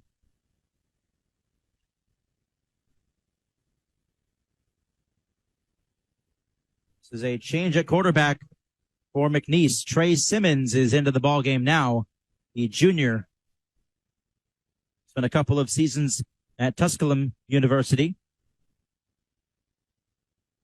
And it was a big question coming into this game for McNeese, who they were going to start at quarterback. They didn't really list one on their depth chart. Lance didn't perform to the best against Tarleton State, going 15 of 35. He did get the start, but now Trey Simmons is in. Simmons stepped up in the pocket on that last one, scrambled gain of 3 yards that time. 3rd down and 4 on the McNeese 38-yard line. Simmons did play last week a little bit against Tarleton State, a game that McNeese lost. That was a final score of 52-34 in that game. Simmons, 3 completions on 6 attempts for 23 yards, threw an interception as well. So we'll see if he can muster anything against this Gators off defense tonight. His counterpart wasn't able to get much going. Now a timeout here called for the Gators. The very first timeout called by either team in this second half.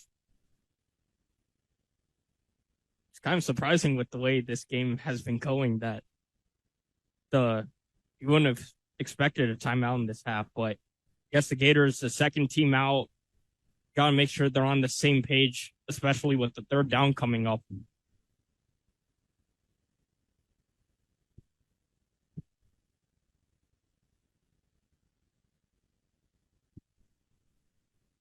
It looks like their timeout is coming to an end, so they'll take the field once again here. A couple of the fans have started to trickle out, but it is still a solid crowd overall. An announced attendance of 88,163. Safe to say, Gator Nation's back. Yeah, and the first home game of the season, they showed out. You could expect that for Tennessee, especially. Probably a sellout, I would think. Yeah, and it was also a reported sellout for the Charlotte game in 2 weeks. So. How about that? As Simmons now scrambles here, running down the right side, makes a pass. It is caught. Enough for the first down, though. It was 3rd and 4. I don't believe so. Referee to the far side is asking it is for a first the down to be moved. So it is a first down. Yeah, it did look like the receiver might have gone back a little as he caught the ball. Now, it was a gain of 4, so it was right there. McNeese State will get a new set of downs here. 7 minutes, 11 seconds to go in the ball game. Simmons back there, hands this one off. And right into a gaggle of Gators. Handed off there to Cam Thomas. Gain of 1. 2nd and 9 on the 43. Trey Simmons with Tusculum last year, 2,300 yards passing for 21 touchdowns. Led the South Atlantic Conference in passing yards, yards per game, total offensive yards, touchdowns, as well as completions per game. So he comes to McNeese State with a decent resume. He's working with dual receivers on both sides. Backs this one up now. He'll run it himself up the middle, and he is brought down rather quickly. No first down there. It'll be 3rd down. Gain of a couple that time. 3rd and 6. And Will Norman, another freshman for the Gators, makes that tackle as Simmons also seemed to run into another one of his linemen. But you see some of these Gators freshmen coming into the game. Some of them have made plays defensively. Bryce Thornton, we saw him. Jakeem Jackson had 2 pass defenses. And now Will Norman making a tackle to bring up a 3rd down. Kamari Wilson's back there as the safety. Dijon Johnson as well is the cornerback as Trey Simmons backs up to pass here. Now scrambling, now still on his feet, running back towards the near sideline, trying to make something out of nothing. Simmons pushed out of bounds at about midfield. Not going to be enough for the first down, but still a good effort by Simmons to keep that play alive. It's 4th and 2. Yeah, Kelby Collins, I believe number 11 is the guy who helped force Simmons out another one of these freshmen, one of the higher touted ones that Florida did get in the recruiting window. So, and now they will go for it on fourth down with nothing to lose at this point. 4th and 2 at the 50-yard line. 5 minutes to go in the ball game. Ball game that has already been won.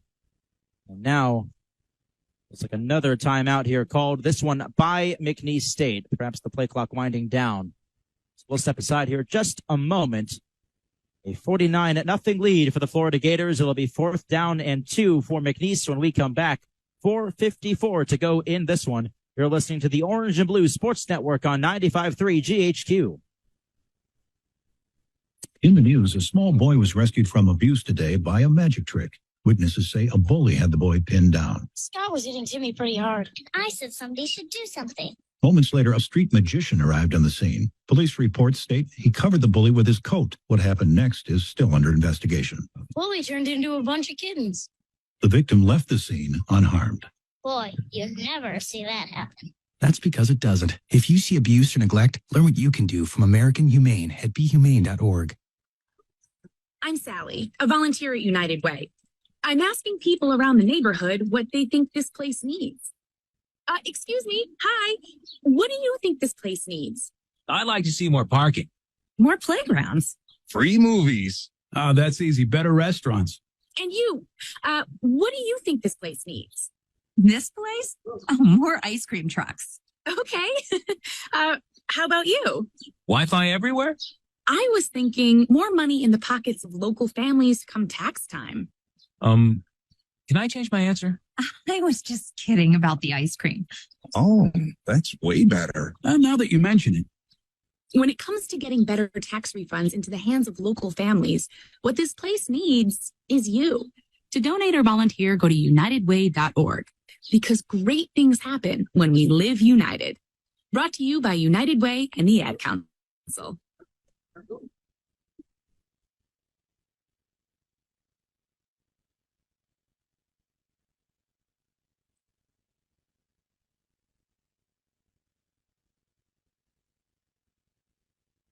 These are the sounds of someone taking their eyes off the road. Texting while driving is more than distracting. It's dangerous. Do Florida a favor. When you're on the road, stay off the phone. A message from CTIA, America's Wireless Companies, and the National Safety Council.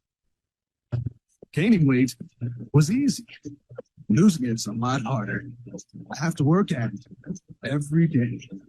But with every step, I lower my risk, type 2 diabetes and heart disease. And that makes it very much worth the effort. Learn how you can help stop diabetes by losing weight, eating healthy, and staying active. Visit checkupamerica.org or call 1-800-DIABETES. A message from the American Diabetes Association. Welcome back to the Swamp on 95.3 GHQ. It's the Orange and Blue Sports Network. Ethan Eibe and Matt Rothmann. The score 45-0. Florida leading McNeese with 5 minutes to go in this ball game. McNeese attempting a 4th down and 2 on the 50-yard line here.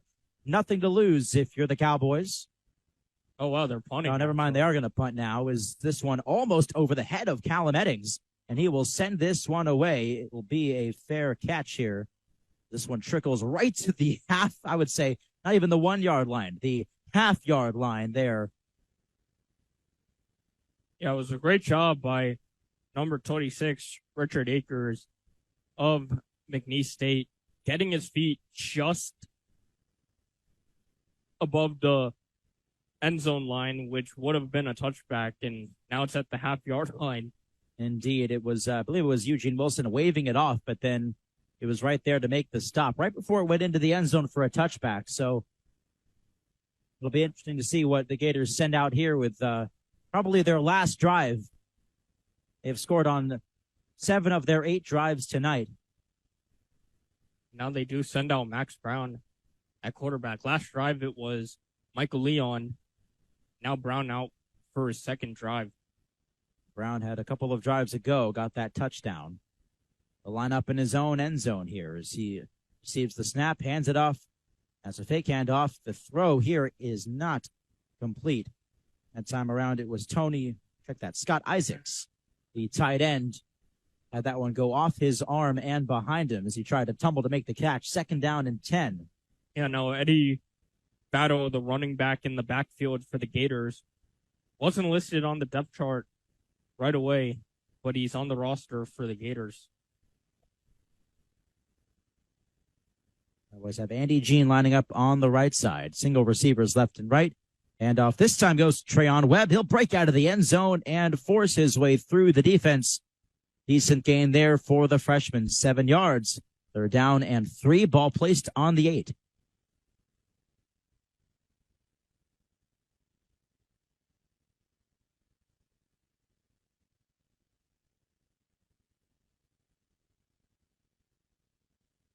Eddie Battle now in at running back for the Gators.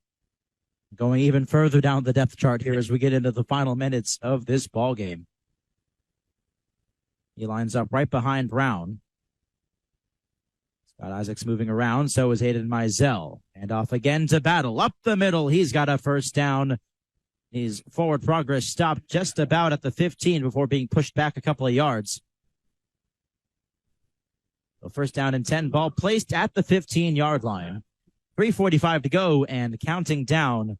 Tonight, 533 yards of offense for these Gators so far. 307 on the ground. Yeah, and the running game, we knew coming into this game that the running game would have to step up. It stepped up in a big way in this game. They've had 6 rushing touchdowns, in fact, including one by Mertz. Brown receives the snap, has time to pass, slings it, and nearly intercepted there by McNeese State. That time around, it was nearly Krajon Bennett on the INT. It went right through his hands. I believe that was intended for Aiden Mizell, but Brown lucky that time around. It's only second down and 10. Yeah, he kept his eyes on Isaacs in that area for a very long time, and they threw a penalty on the far side for an eligible receiver downfield, likely a lineman that pushed McNeese State defenseman too far out. But that's the thing with Brown, and he's going to learn that throughout his college career at quarterback. It's that can't keep your eyes on one part of the field for so long, because now with a handoff to Battle, there might have been a fumble right there by the Gators, and it looks like they call him down. I believe they did. Yeah, they called him down. It looked like McNeese had stripped it away there for a second. We saw a couple of gold helmets scattering in. It will be down. 2nd and 16. Ball placed on the 9-yard line. Bit of a loss there for Florida.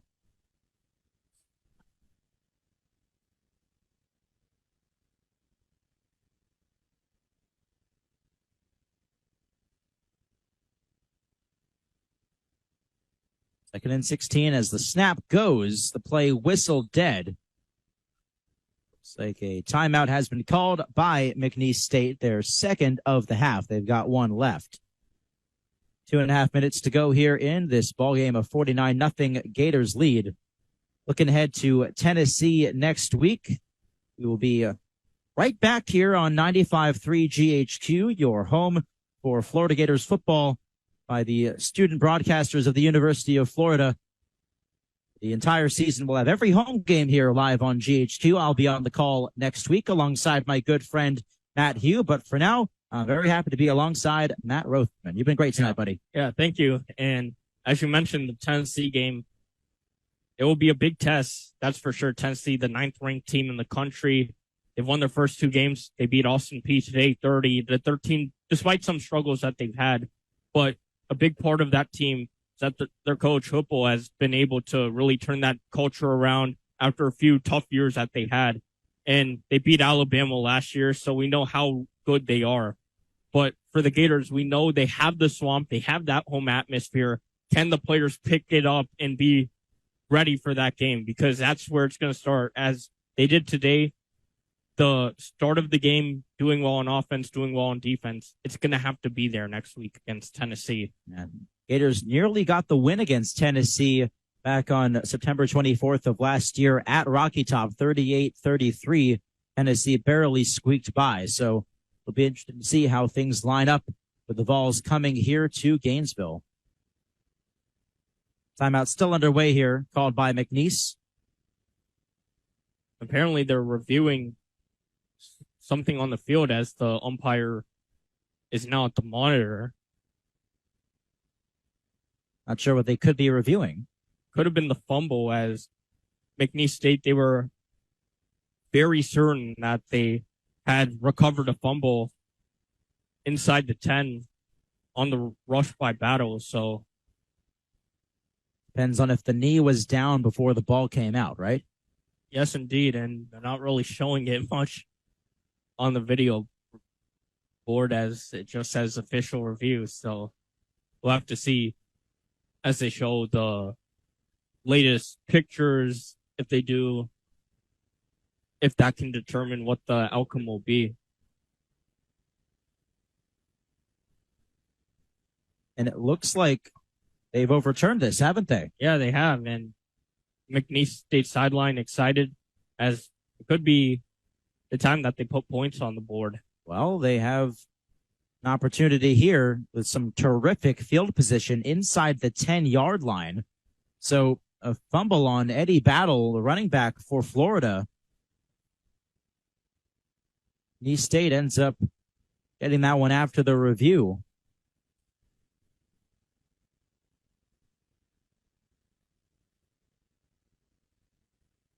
It's a forced fumble by John Brown Jr., one of the defensive linemen.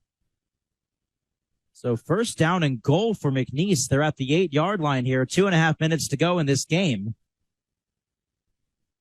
And Trey Simmons is back out there for the Cowboys.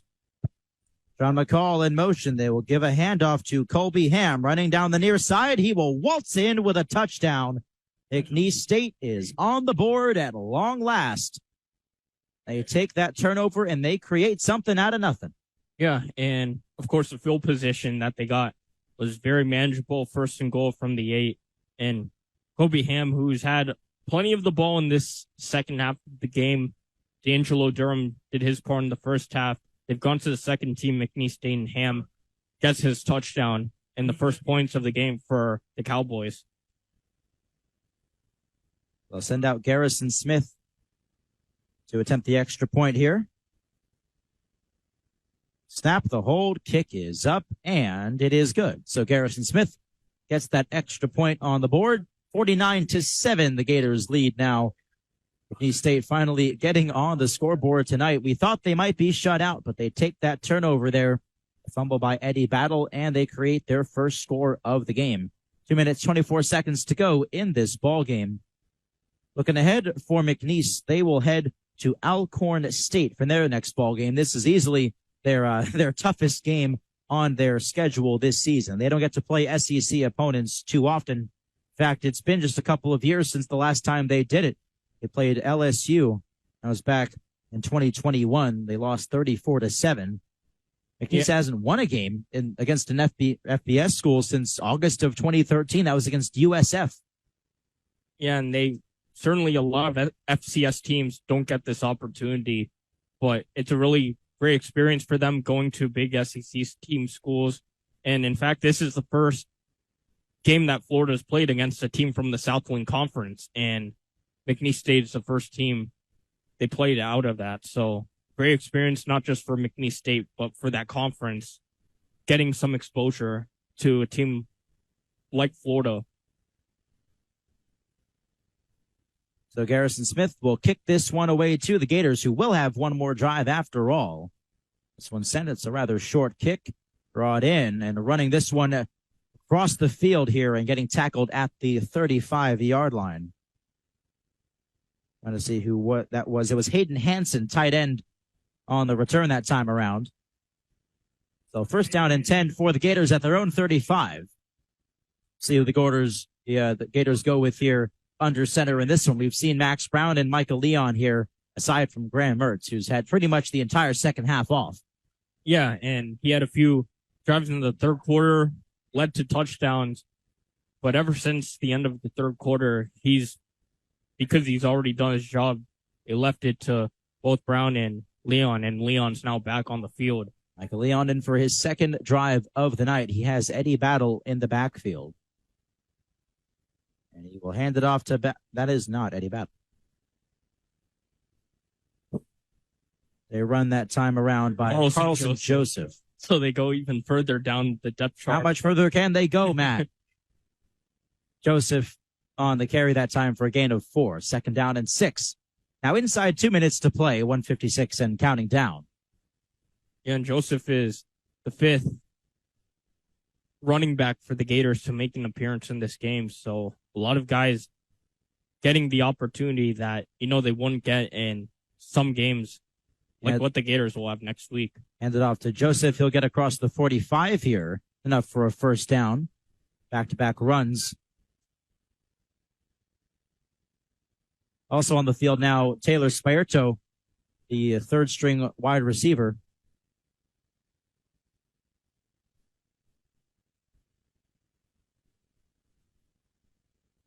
Gators also have Zach Sedaros out there, wide receiver on the left side. Spierto lines up in the slot on the right. Leon will pitch this one out to Joseph, and he'll get across midfield here before being brought down. Not quite enough for the first down. So a gain of 4 there, 2nd and 6. As this game slowly draws its way to an end. We're under 1 minute to play. A 49-7 Gators lead. Been quite a night here at the Swamp. 88,000 strong in attendance to the first Gators home win of the 2023 season. And the first one of the season, too. And what a response it was from the team, and what a big game it was for all the players, even those that just made an appearance. Jet sweep play to Spierto. He'll get that first down there at the 43. Now under 30 seconds to play in this ball game. We'll see if they get one more play off or if that will conclude matters here tonight.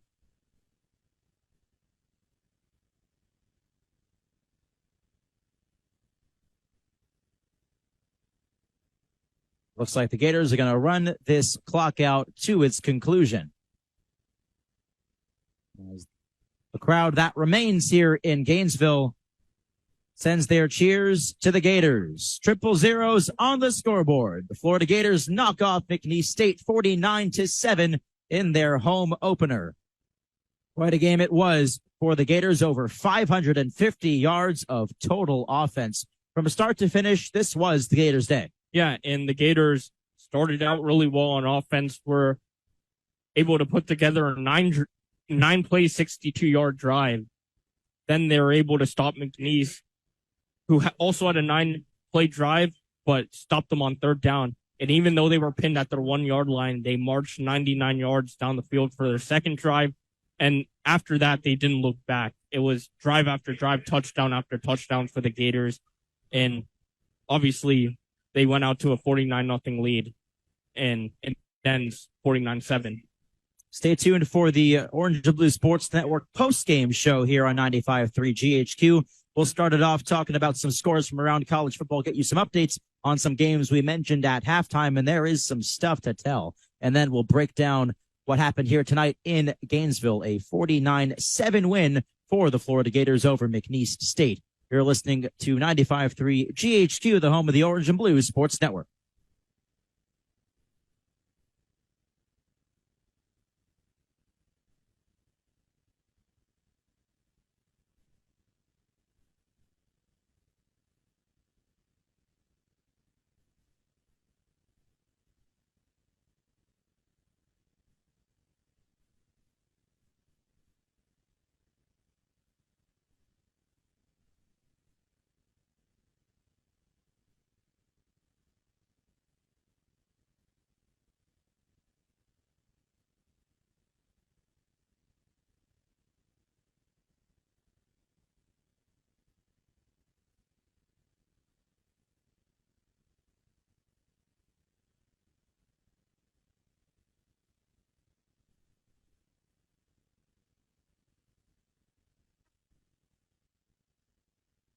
Back here on the Orange and Blue Sports Network post-game show on 95.3 GHQ. Florida wins 49-7. Ethan Ive here. I'll hand it off to Matt Rothmann. Now he'll get you some updates on some scores from around college football. Matt, go ahead. Thank you, Ethan. Texas, number 11 ranked Texas, with under 2 minutes left at Bryant-Denny Stadium in Alabama, taking on the number 3 Alabama Crimson Tide. Texas up 34-24. Under 2 minutes, as we mentioned. Texas now driving, 2nd and 13 at Alabama's 33. They'll try to run the clock down. Number 13, Oregon in a dogfight with Texas Tech. 4th and 7 at Texas Tech's 11 for Oregon. Down 2. We'll see what happens there. Number 14, LSU up against Grambling State, 63-10. Wisconsin on the road at Washington State, trailing 24-22. Number 4, Florida State, after their big win against LSU, up 31-3 at halftime against Southern Miss. Number 16, Oregon State, shutting out UC Davis 38-0. Stanford and USC will play at 10:30 tonight. USC, the number 6 team ranked in the country. Number 1, Georgia, beat Ball State 45-3 after scoring 31 points in the second quarter.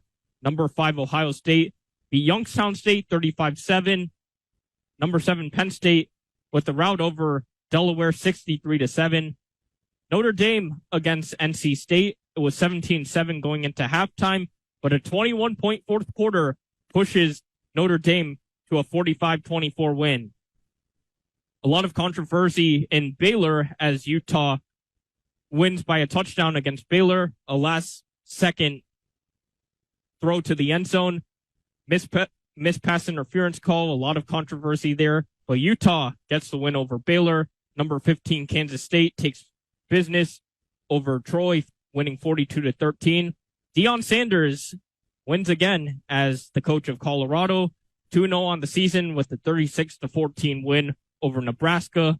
Clemson able to separate themselves in the second half with 42 points in the second half. 66-17 over Charleston Southern after it being 24-17 at halftime. Number 2, Michigan wins 35-7 over UNLV. They were up 35-0 earlier in the game. Ole Miss, in a ranked matchup, goes to Tulane and wins 37-20. Ole Miss scores 20 in the fourth quarter after a tied game after 3, and Ole Miss takes the win there. Texas A&M loses in Miami 48-33. Another tough loss in the Jimbo Fisher era for the Aggies. Number 8, Washington wins against Tulsa 43-10. As we mentioned earlier in the broadcast, number 9, Tennessee defeated Austin Peay 30-13. North Carolina had their troubles against Appalachian State, and this went to a double overtime. North Carolina was able to get a stop, and they win 40-34. Oklahoma handles business against SMU, winning 28-11. Duke, after a big win against Clemson the previous week, wins 42-7. And as I'm saying that, the final at Bryant-Denny Stadium has been confirmed. Texas, an upset over number 3 Alabama, a big game for the Texas Longhorns. How about that? Alabama taking a loss tonight against those Longhorns. That'll have some ramifications down the line, I am sure. Let's get things started here, wrapping this one up over here at Ben Hill Griffin Stadium. Fans filing out the exits, and they were treated to an absolute show tonight here in Gainesville, a 49-7 win over the McNeese State Cowboys.